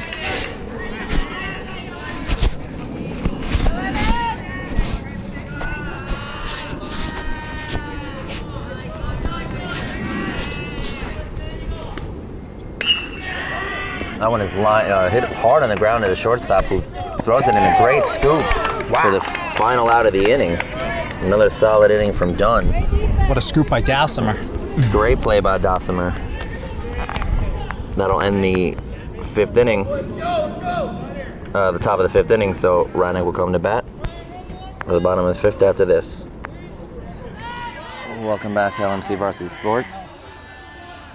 There is a new pitcher in the game for Keio. This would be Ray Mizuna taking the mound. Shortstop. As the previous pitcher, Miyata, is now at short. And Mike Colasanti will come to the plate for Rye Neck. Taking for a strike. So 4 innings from Mayada, 5 runs. That one's popped up high in the air. The left fielder makes a long run, but it will drop foul. Still in play. It wasn't past that line over there that considered you can't make a catch if your body's out of play over there. It was between the fair line and the foul line. It was a long run, so he couldn't quite make it there. It was out of bounds line and the foul line. So that'll be 0-2 on Colasanti. Out of bounds line and the foul line.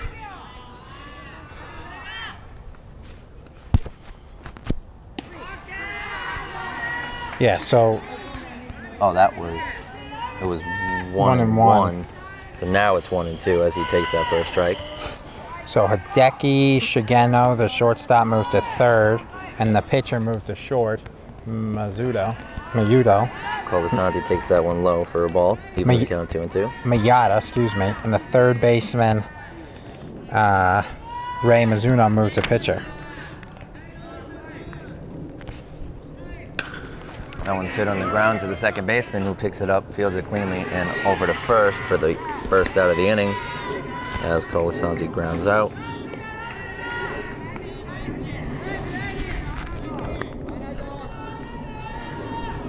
That'll bring Ben D'Amico, the third baseman, to the plate.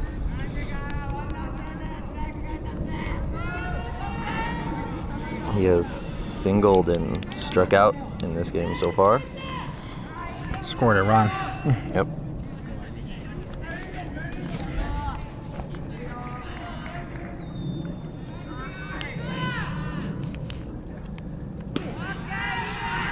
That one's in there for a strike, 0-1.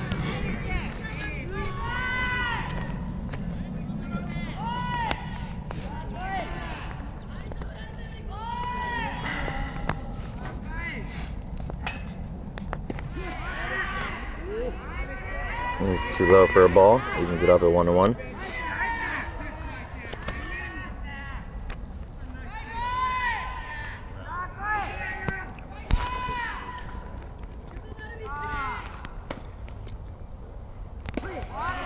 It's in there for a strike, 1-2 count.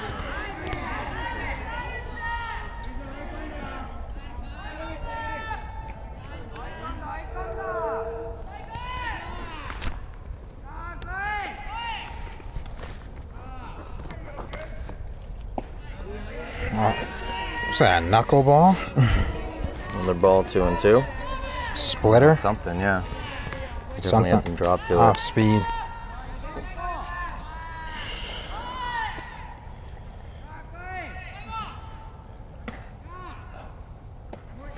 It's too low. Fastball. Better run the count full on D'Amico. They're doing a good job of working him. There's a 5-pitch at bat. That's about the 5th pitch to D'Amico. 5 pitches to Colasante as he just came in. That one's popped up and just out of reach of everyone. If he stays alive, and we'll do the full count again.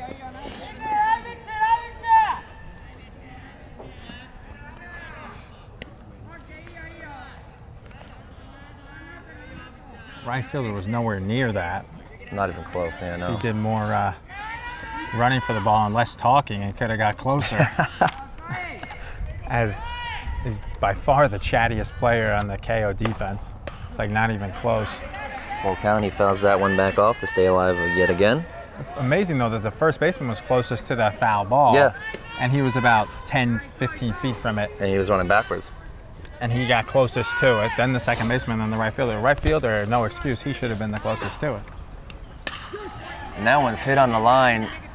And a Wow. diving catch by the center fielder. That was a great defensive play there to rob D'Amico of a single. Suzuki, looking like his namesake, Ichiro, with a great play. Ichiro Suzuki, one of the best players in Japanese history and the best Japanese American player to play in the major league. Japanese player to play in American baseball. Great diving catch there to rob D'Amico of a base hit and That's for the second out of the inning. Sadahura O was one of the best ever, but from the 60s, but he never came over to play. That'll bring in up America. Scott DeVore. Ichiro Suzuki, and the man making that place was San Suzuki. Just taken for a strike down the middle. Best defensive player of the game by far, San Suzuki making it. That could have been a double with D'Amico's. It would have been a double with D'Amico's speed. If it had gone past him and rolled, it maybe even could have got a triple, possibly. Although he's one of the slower players on Rye Neck. Yeah, That's for a another strike. But being that he dove, would have taken a while to recover, and for someone to get the ball, would have rolled the fair about. Colin Kelly throwing again for the 3rd inning, warming up between innings as he's playing center field. Just a little too high for a ball.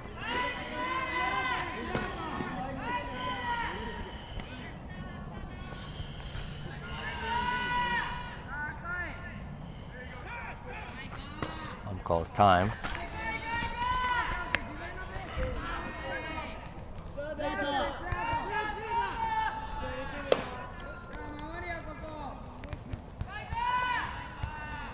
Still 1-2. Another low pitch for a ball, evens the count at 2-2. Ray Mizuno, the reliever, you can see when he's pitching that palm ball, knuckle ball, whatever it is called, because of how he kind of like slows down his motions and kind of like his feet are a little different when he pitches. when he throws that. And there was a pitch, and it's usually never in the zone. 2-2 now.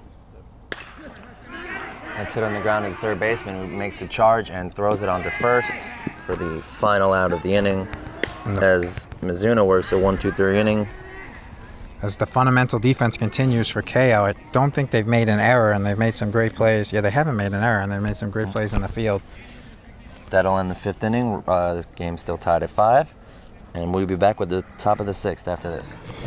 Back here on LMC Varsity Sports alongside Tom Sacco, I'm Troy McGraw. Top of the 6th, Colin Kelly now in on pitching, and Evan Dunn is playing center field where Kelly was and made a couple catches. And leading off for Keio is the catcher Brian Takai. He's 2 for 2 with 2 base hits and a stolen base and an RBI and a run scored.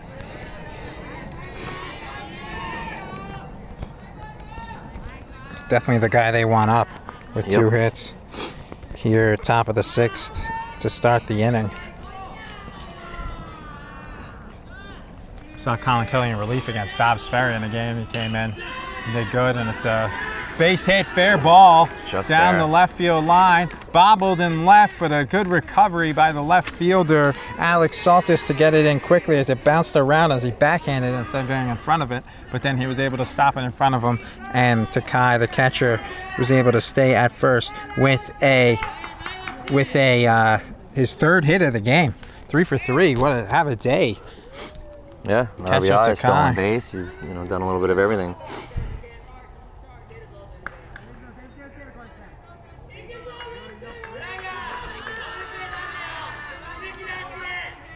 So that'll bring up the 8-hitter, who's 1 for 2, Ray Mizuno, who's now pitching. Started the day at 3rd and batting 8th. He was caught stealing and he had a single. He bunts, and it's fielded by Kelly, and he lobs it over to first. So a 1-3 sacrifice bunt. Advancing to second was Takai. So we've seen Keio have good defense and done the little things. And yep, absolutely. No errors, I don't believe. Fundamental bunt. Let's move the runner up.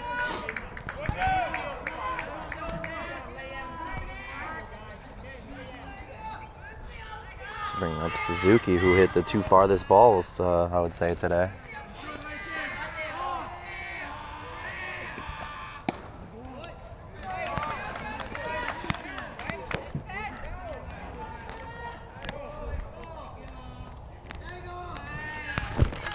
Suzuki, the 9-hitter, the ball to center field. Nice catch by Kelly, as that first pitch was a strike from Kelly. And a double. Then he reached 3rd on a pass ball, and he scored. RBI is man on second. Will stay there. Takai.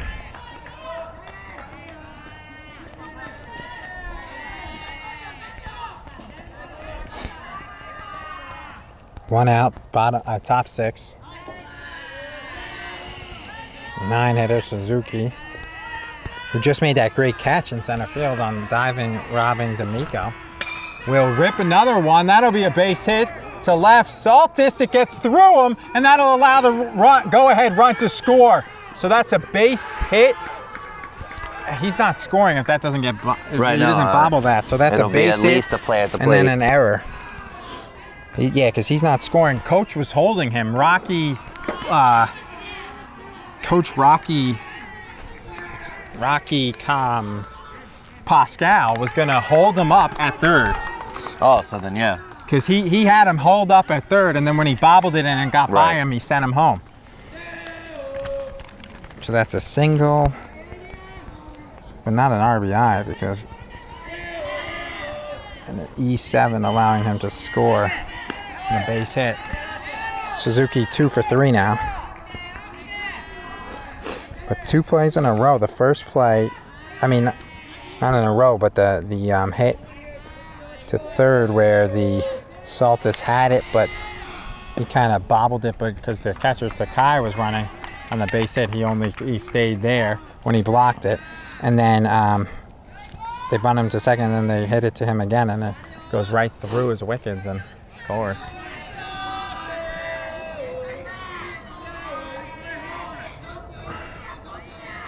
Yeah, because it was hard hit. Runner's So going. Coach Rocky Pascal, fly ball to right, and it's over his head. Holding up at second was the runner, so it'll be a double for, as it was hit in the gap between right and center. So it'll be a double for Nakagawa, and it'll be second and third, 1 out for Keio. And this is a time where they could bust it open because they lead by 6-5. So it was over the head and between the right and center fielder. Had he been able to catch that, it would have been like a situation that Scott had before because the runner was going. Yeah. So if he caught it, they might have been able to double him up. But the runner held up because if he didn't hold up and he just straight steal and kept going, he would have scored. Yep. But he held up because he thought they could play it, but the ball just took off and it gets through, and that's a base hit for Keio. So they add to their lead, picked up by the right fielder, thrown in. Dalsimer will cut it off, and a good play by the right fielder to make the play and keep it in to DeVore, and just a 2-run game, 7-5. But Keio starting to add to their lead. Suzuki scored, and Nakagawa is now on third, and that's an RBI single for Shigini. So he is 1 for 3 with a walk and an RBI single. First and third now with Just 1 out. and he takes off for second and gets by the pitcher. That'll and score another run. a pass ball will score another run. So it's going from bad to worse here. Shigeno will advance to second. So that's a pass ball. He had it stolen. And a pass ball by Corderaro scores Nakagawa, so he'll score his second run of the game. And he is 2 for, actually he's 1 for 3 with a double, which he had a 2-run scored, two stolen bases, and reached on an error. Taking off for third, and he will be just beating it because he slid around the He tag. just got under the tag there. D'Amico was kind of out of that, so he steals throw that was on base as time. well. He had the other one stolen, even though it got by. So 2 stolen bases here for Shigeno. That would make it a 4-run lead here in the 6th. 1 out, infield in again. That's how they scored the run, though. They had the infield in before. They probably could have got the out as the ball got by the infield in. And this one is hit to right. It's foul. That's actually good that he missed that, because that would have scored the 4th run and that would have put the game out of reach. Now you got a chance to get the batter out here. So the fact that he That's missed true. that, Yeah, you're it right. would have made it 9-5, because that would have made it a sac fly, 9-5, and that pretty much is the ball game. And instead, now they have a slight chance to Right. come back 8-5. But as a player, Yeah. you're not often thinking about Almost, that. When I mean, it was a tough play Right, I mean, too. It was yeah. a diving attempt. But big innings have been the difference. 3-run inning in the second for Keio, 4-run inning for Rye Neck here, and a 4-run in the second, and a 3-run inning here. Strike 2. Because they already have a 3-run inning building, just Keio. Ray Mizuno did have a 1-2-3 inning in relief, and I'm sure they'll leave him in for the 6th and maybe the 7th inning as well for Keio. So this one is flung. Nice play by player Crosby to knock it down, and he'll stop it, so it'll be an infield single. A good play as grinning is Masaki Mayata, who pitched and is playing short, but he gets an infield single, and a great play by player Crosby. Great diving stop there, and that saved another run. So since he was, even though he beat that out with the speed and it looked kind of quick, he was aching, but they'll come back in the game. But a pinch runner at first here in the 5th will be Katsumasa Nagai. Still just 1 out with runners in the corners. As Keio threatens to further add to their lead. And then and Masaki Mayata will re-enter and play short. Rocky Pasquale already said so. And he'll take off for second. It'll be a suicide squeeze, and he'll be safe at first at home. So the suicide squeeze works to perfection, and it is an RBI for Keio's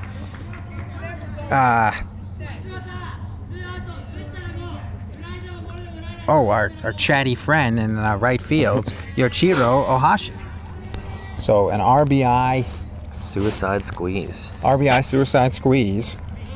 So scored Shigeno. So Shigeno scores. Advancing to second is the pinch runner. And that's strike. So 2 outs, but an RBI. 1. They had to tag him out too because when he retreated, Dalsimer, he didn't get to the base, but he was able to tag out Ohashi, who got the RBI. Suicide squeeze to perfection, 9-5. That could be all she wrote. It was a big inning for Keio here, and that, really. Keio with the KO, possibly.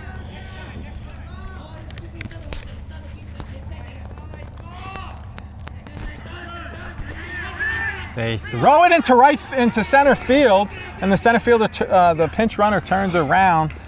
It would have been a dead duck, though, but Dunn backed it up. So it's a good thing he didn't go.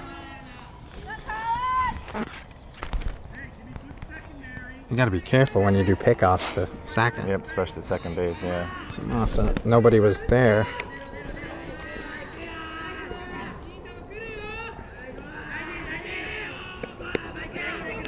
High pitch there, but good job by the catcher. Quartararo, the designated fielder, catcher. Katsumasa Nagai, the pinch runner, on second. 4-run inning so far. That one grounded to player Crosby. He has it at short. He throws to first, and it gets by Dalsimer. So that'll score the pinch runner, Maza. It's a dead ball. Dead ball doesn't matter. It's a dead ball. Doesn't matter anyway. And it's another error for Crosby, his second of the game, and it'll score the run, no RBI. But the pinch runner, Nagaza, will It'll be score. A 10-5 score here now. E6, and doubling up Rye Neck is Keio. As it's the E6 leads to hit the run scoring, so it's not a RBI, and he advanced to second too. Things have quickly unraveled here in the 6th for the Panthers. That was Sato, designated hitter. So he's got hit by a pitch, scored on a single, scored on the hit by pitch, grounded out to first, and now reached on an error. And this will be the 9th batter this inning for Keio. You know what that means on the score sheet. You got to switch the. Unless they get this out. Well, yeah. It's foul back. Yeah, so starting the inning as the guy on deck, the catcher Takai. They had 8 guys up in the second inning. Yep. So did Rye Neck, right? Yeah. Like you said, big innings have been the main story of this game.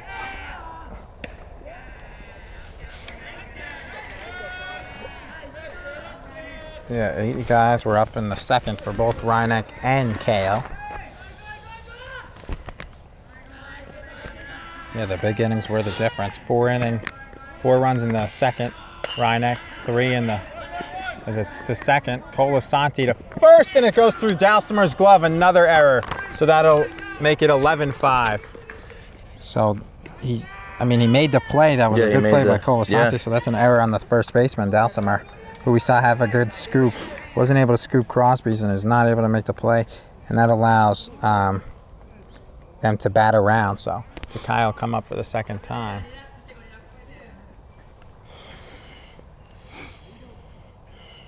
Sota Haraguchi, so that'll score.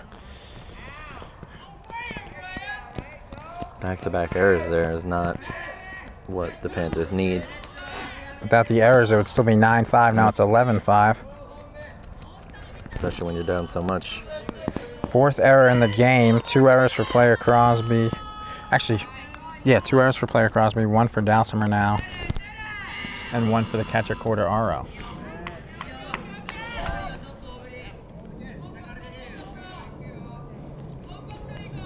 With 2 outs too, so it's never something you want to see.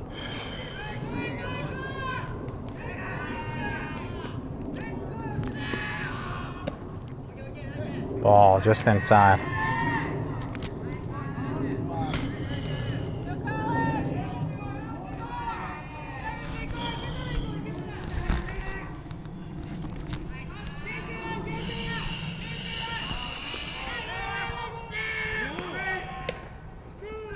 Cordero to third, stolen base, up 11-5, and it'll be taken by Haraguchi.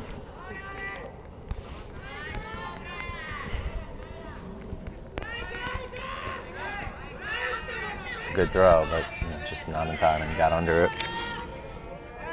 Game had a long pace going after 2 innings, but then the middle kind of, slowed it down and stuff. But now this inning, make it even longer. Quickly have unraveled again. Yep.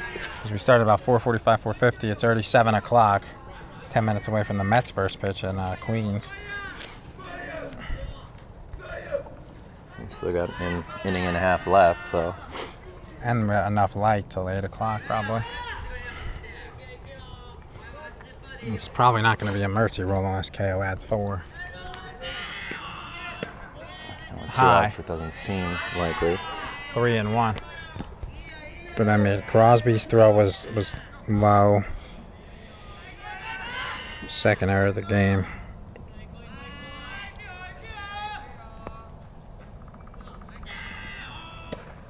He also had a low throw, and that's strike 3. So he strikes out Takai, the catcher, and that'll end a huge inning with 6 runs on Couple errors, 5 hits, a double and 4 singles, and 1 left on base. 11-5. We'll be right back on LMC Varsity Sports. Back here on LMC Varsity Sports alongside Tom Sacco. I'm Troy McGraw, and that'll be a shot to left field and a nice play by the left fielder. First pitch swinging was Alex Saltis, and he rips a line drive by Yuki Nagagawa. Makes a nice catch as it looked like it was going over his head. He leaped, and the lefty made a nice running catch. Seeing some great defense from Keio. Very fundamentally sound. Saltis trying to be a spark plug, come out swinging, maybe get his team to be aggressive here, as they have a lot of ground to make up here, trailing 11-5. Was 5-5 entering the 6th. Brown and Colin Kelly, and then defense made a couple errors and should have only been 9-5, but instead it's 11-5, and good piece of hitting by Saltis. He ripped it, but an even better play by Nagagawa. Yeah, the difference in the game was the errors. Yeah. 4 errors for Rye Neck and no errors for now. Once again, good play by the third baseman. No errors again for Keio. Keio has 0 errors, and Rye Neck has 4. And they have a spectacular play in center by San Suzuki. Good play to start this inning by Yuki Nagagawa. And Colin Kelly will take his turn once again. He's the leadoff man.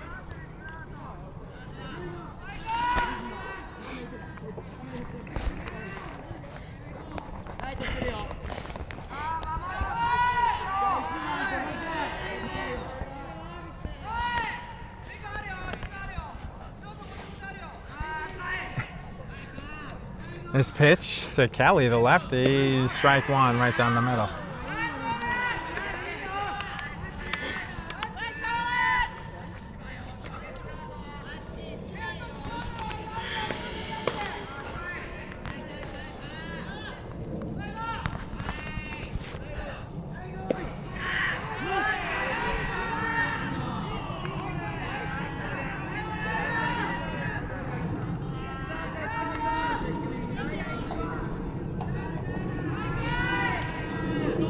Pitch to Kelly, 0-2.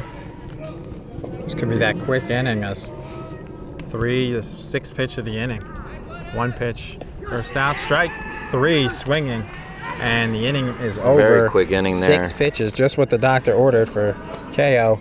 6 runs and then 7 pitch inning. So it's 11-5 Keio heading into the 7th here on LMC Varsity Sports. Back here on LMC Varsity Sports, Mike Colasante on the mound, strike 1. Now,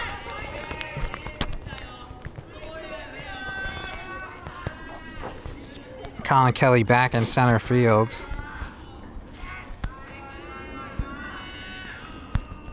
As that one is hit towards the new left fielder, Evan Dunn, and it'll loop in for a base hit and picked up by Dunn, and he'll run it in and lob it to the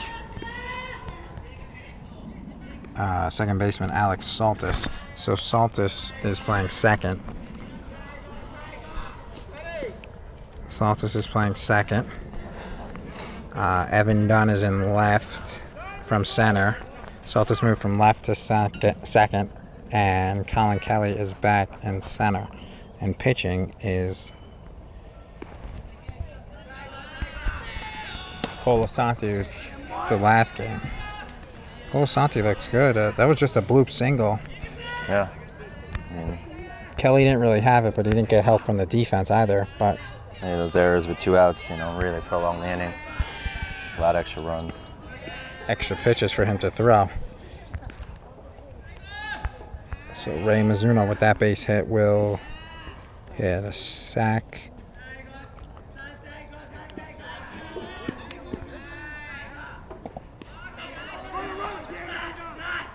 Picks it up, Corderaro throws it to the outfield, but it'll be backed up by the center fielder Kelly once again and throw it back in. So stolen base for Mizuno. Though it kind of got by him, but I guess because he threw it, it counts as a stolen base. Look to extend their lead to a touchdown.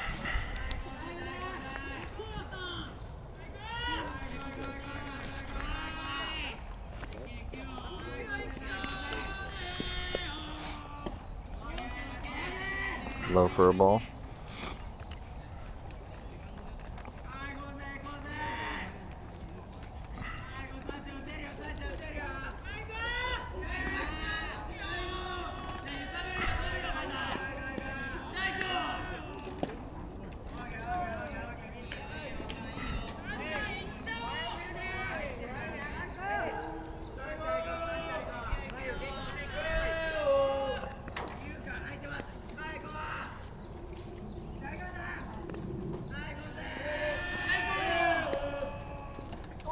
Ball 4.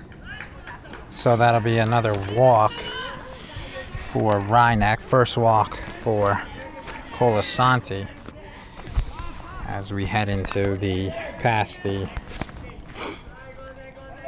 7-10 hours. So that last inning, the top inning, took about 30 minutes? Yeah. 35, and the bottom half took about 3. Yeah. It took 3 What, minutes. 7 pitches? 7 pitches, yeah, 3 innings. The top half and about 35 for the bottom. I mean, the top half took 35, the bottom half. Yeah. They got the nice setup and the left field warming up, and then they got the protector. Though the protector's too close to the catcher, you got to move him up a little. Yeah. Like if you watch the pros, the way they do it when they play a pack. They don't call it Pac Bell anymore, but where San Francisco plays, that I think, Wrigley moved their bullpens to the. They used to be down the line, but now they moved them like behind. But I think San Francisco's the only ones with the bullpens on the field, and that's a ground ball to second, and it'll be Saltis who will flip. Great flip to get the out. The umpire will give the benefit of the doubt and call him out, so it'll be a fielder's choice. Good defensive play there to corral that and flip it for the out. So Suzuki will be retired after he walked. So Saltis, who just came in, will be a 4-6. It'll be a fielder's choice for the leadoff man, Nagagawa.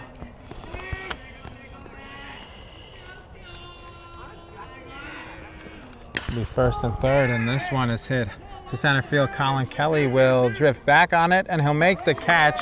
And they'll tag to second, and it'll be thrown in by Kelly, so it'll be a sac fly for Shigeno, RBI F08. Kelly's been playing well in center field. He's made a couple good plays out there. Then when he had a bit of a run, thought it might have gone over his head, but he was there to make the play for the second out of the inning. Another run. Mizuno will score. The pitcher will be stopped by the catcher, and he'll have to retreat. Oh. That was a run. It's 12-5, Yes. even though the Scoreboard says, hasn't updated yet. No. Or they just gave This up. is, Went oh, home. yeah, no. Oh, yeah. Well, they do have the 7th inning, 2 outs, but might not have noticed that. They're probably just looking at Kelly making the play. Bobble by Crosby, who's had a rough day at short, and that'll be held by him. It was a tough play, but He lost his another footing error? as he felt it a little bit. So yeah, because he I mean, I shouldn't. guess. It was right at him. Yeah. It was routine, and he fell, and it was because he bobbled it. He can't Right. make the play. So that's the 3rd error for player Crosby, allowing Mayada, now the shortstop. The starting pitcher, now the shortstop. So Nakagawa, who tagged from first to second on that sac fly that scored. Mizuno will be on third on that play.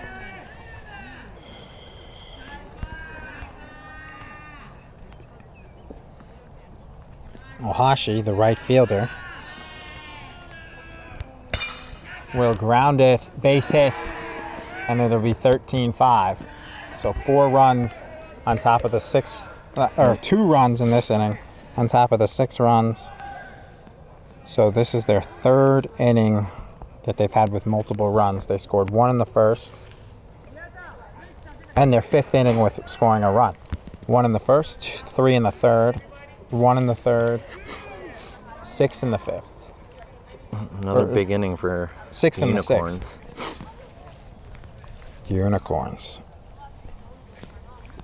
So that's a base hit RBI for Owashi. What are they making, a sub?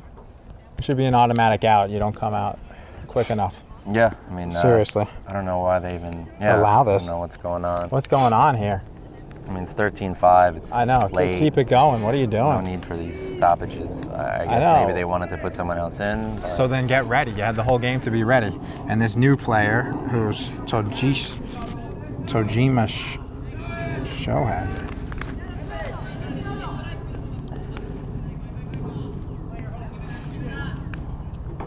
This doesn't make any sense.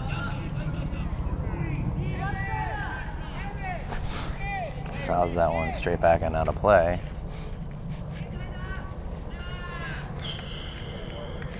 Oh, so you know what they did? This Sato's the DH, right? Mm-hmm. You know who he's DHing for? This guy. So this guy's being DH for during the game, and he'll ground ball on his first at bat. So even though he was being DH for in the games, the designated fielder gets in for the last at bat. I guess it's allowed. I mean, it is in that spot. Yeah. So I guess. it's retired after 2 runs on an error, and a couple men left. At the end of 6.5, it's 13-5 Keio. Back here on LMC Varsity Sports, the new pitcher for Keio will be the guy who got the last at bat, ball 1 outside. That is the designated fielder who got his first at bat in his spot where he was being hit for, Shohei Tojima. I mean, I've never really seen that where the designated fielder comes in and hits. But for the guy, and the pinch hitter Robert Miller hits one foul for Rye Neck, so he's pinch hitting for player Crosby here in the 2-hole. Miller listed as a second baseman. 1-1 count to the pinch hitter Miller as it starts to get cooler now. We'll drop that one in there. Nice pitch.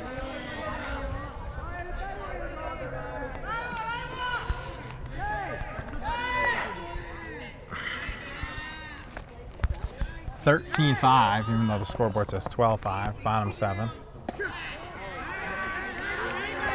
Ball, 2-2. Miller looking down at Coach Carlucci, but he's having a conversation with his old head coach when he assisted, Rocky Pasquale. So, nobody on base. He's a pinch hitter. What signal could he give him? High, good call by the umpire. 3-2. So, barring a miracle, Rye Neck will go to 3-4.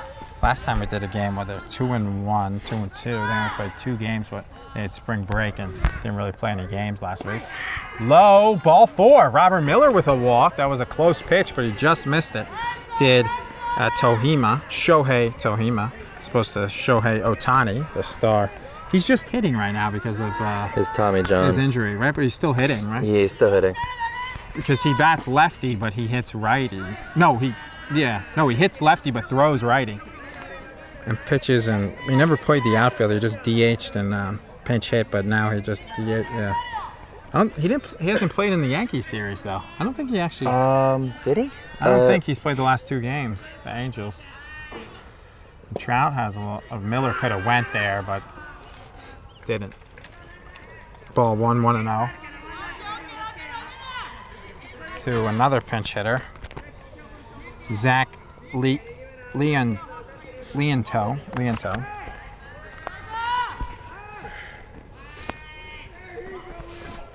Leonto, thank you. Thank you, bench. This new pitcher hasn't found his control as of yet. He just missed when he walked him, though.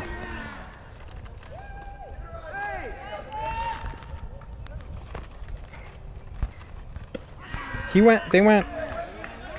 Missing high last couple pitches. Oh, so the winning pitcher is going to be Mizuno because Miyata went 4 and it was tied. Oh, it might have been. Just in there. 3-0, 3-1. So it was 3.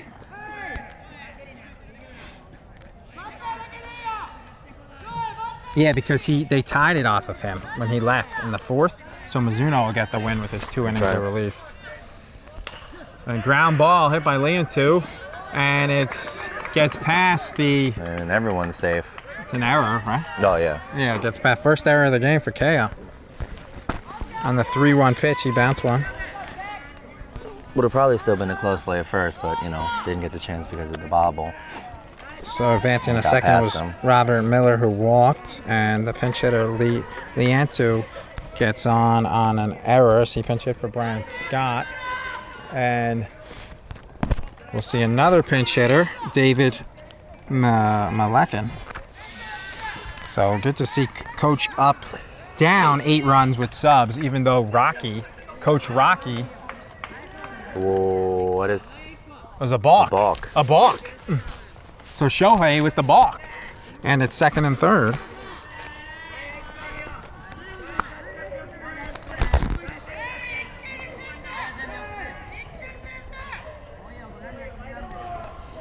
The right fielder, Yoichiro Ohashi, with all the screaming, his voice is cracking. He's starting to lose his voice a little. Yeah. I mean, it's a wonder that it lasted this long because he's been screaming all game. So a balk. There's no signal for. You just have to write balk out. 0-2 now. Zach Leonto.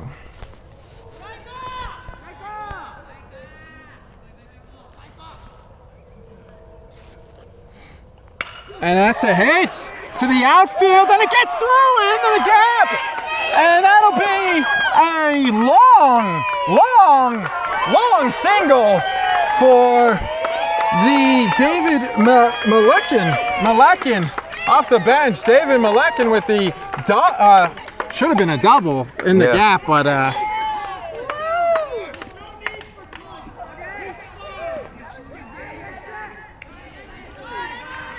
Coach yelling about something. I don't think he's happy with his team's reaction because they're down 6 runs.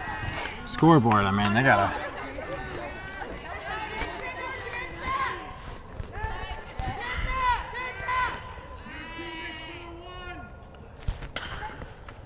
And that'll be safe. Oh. Looked like a late call by the ump. It looked like he got in there. It looked like he did get in there. It's a fielder's choice. Malekin's out at second. Colasanti stayed in. So second fielder's choice, that was 7-4.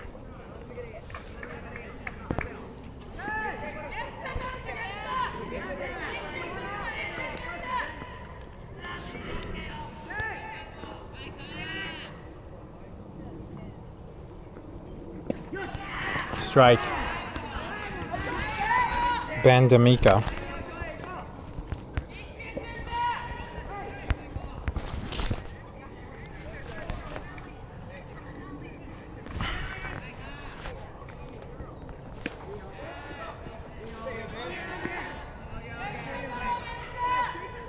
Got by and right, but they got it in quickly. So Malikan just stayed at 1. And then he got thrown out. He read it perfectly, but they threw him out, and the umpire called it late as it's 0-2 to the D'Amico. I mean, I thought he got in there, but Me too. apparently the umpire felt differently.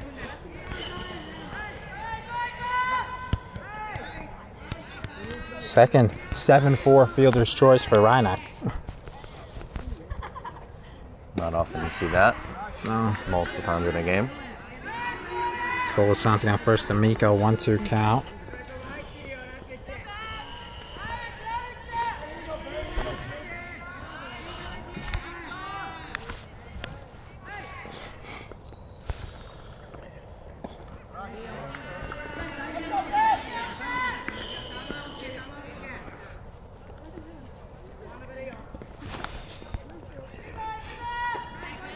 "3-2", says the umpire.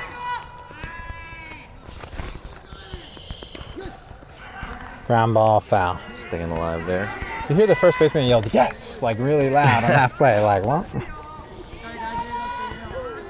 Not They quite are sure. not the quietest.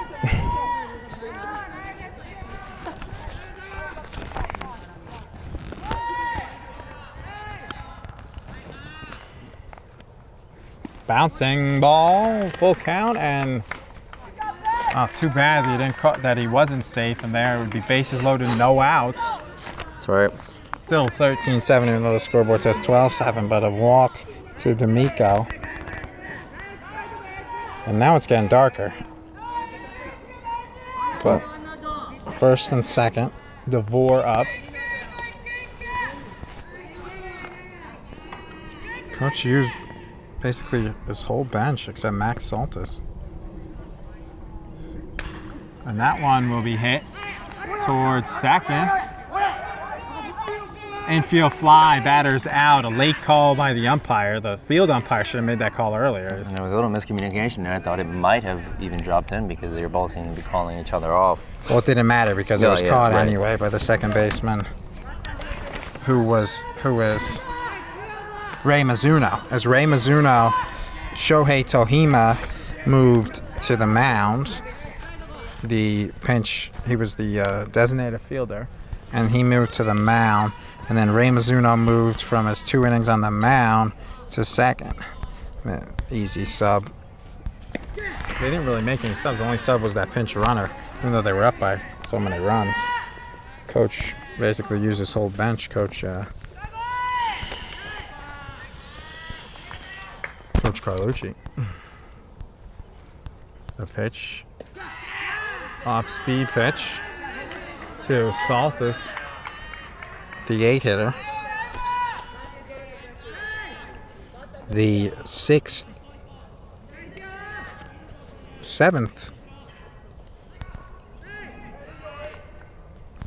batter. Strike 3. It was a high pitch, swung on and missed, and the ball game is over. 12-7 win for Keio on the strike 3 swing. 13-7 scoreboard. 13-7, excuse me. 13-7 scoreboard. It appears the scoreboard actually took away a run, but 13-7 by whatever. the final score, and that inning base hit, 2 RBI, David Malekian, and the off the bench, and the Panthers win this one. I mean, they lose this one 13-7 as it was 5-5 entering the fourth, and then it was after the fourth, and then it was 6-run inning in the sixth ended it.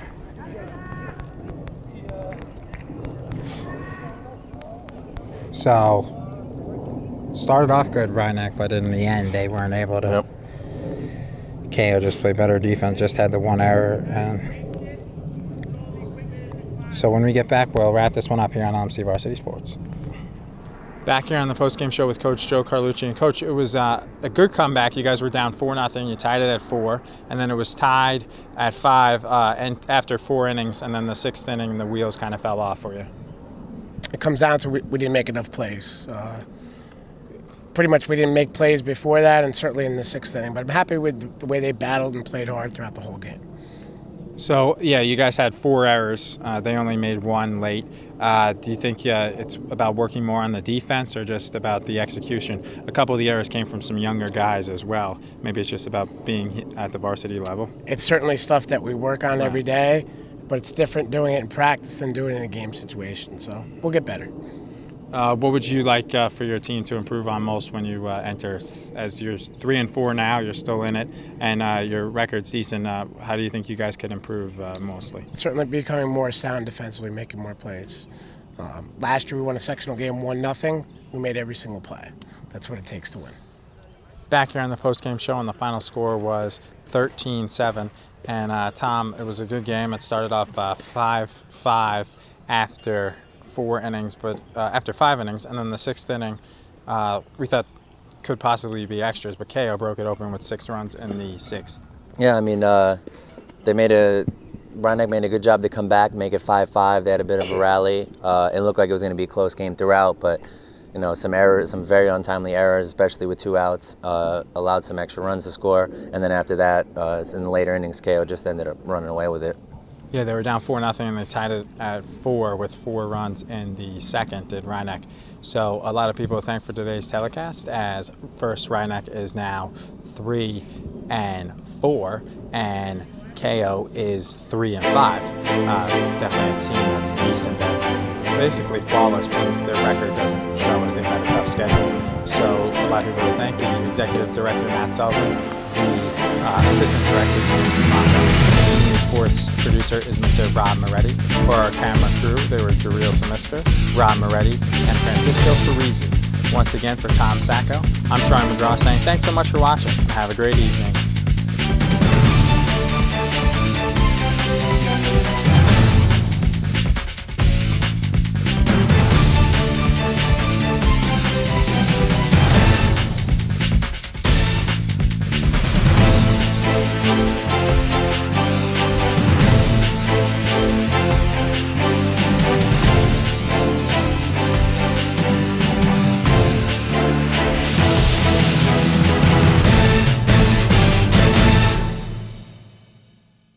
If you are interested in sponsoring this or other programs on LMC TV, contact us for more information.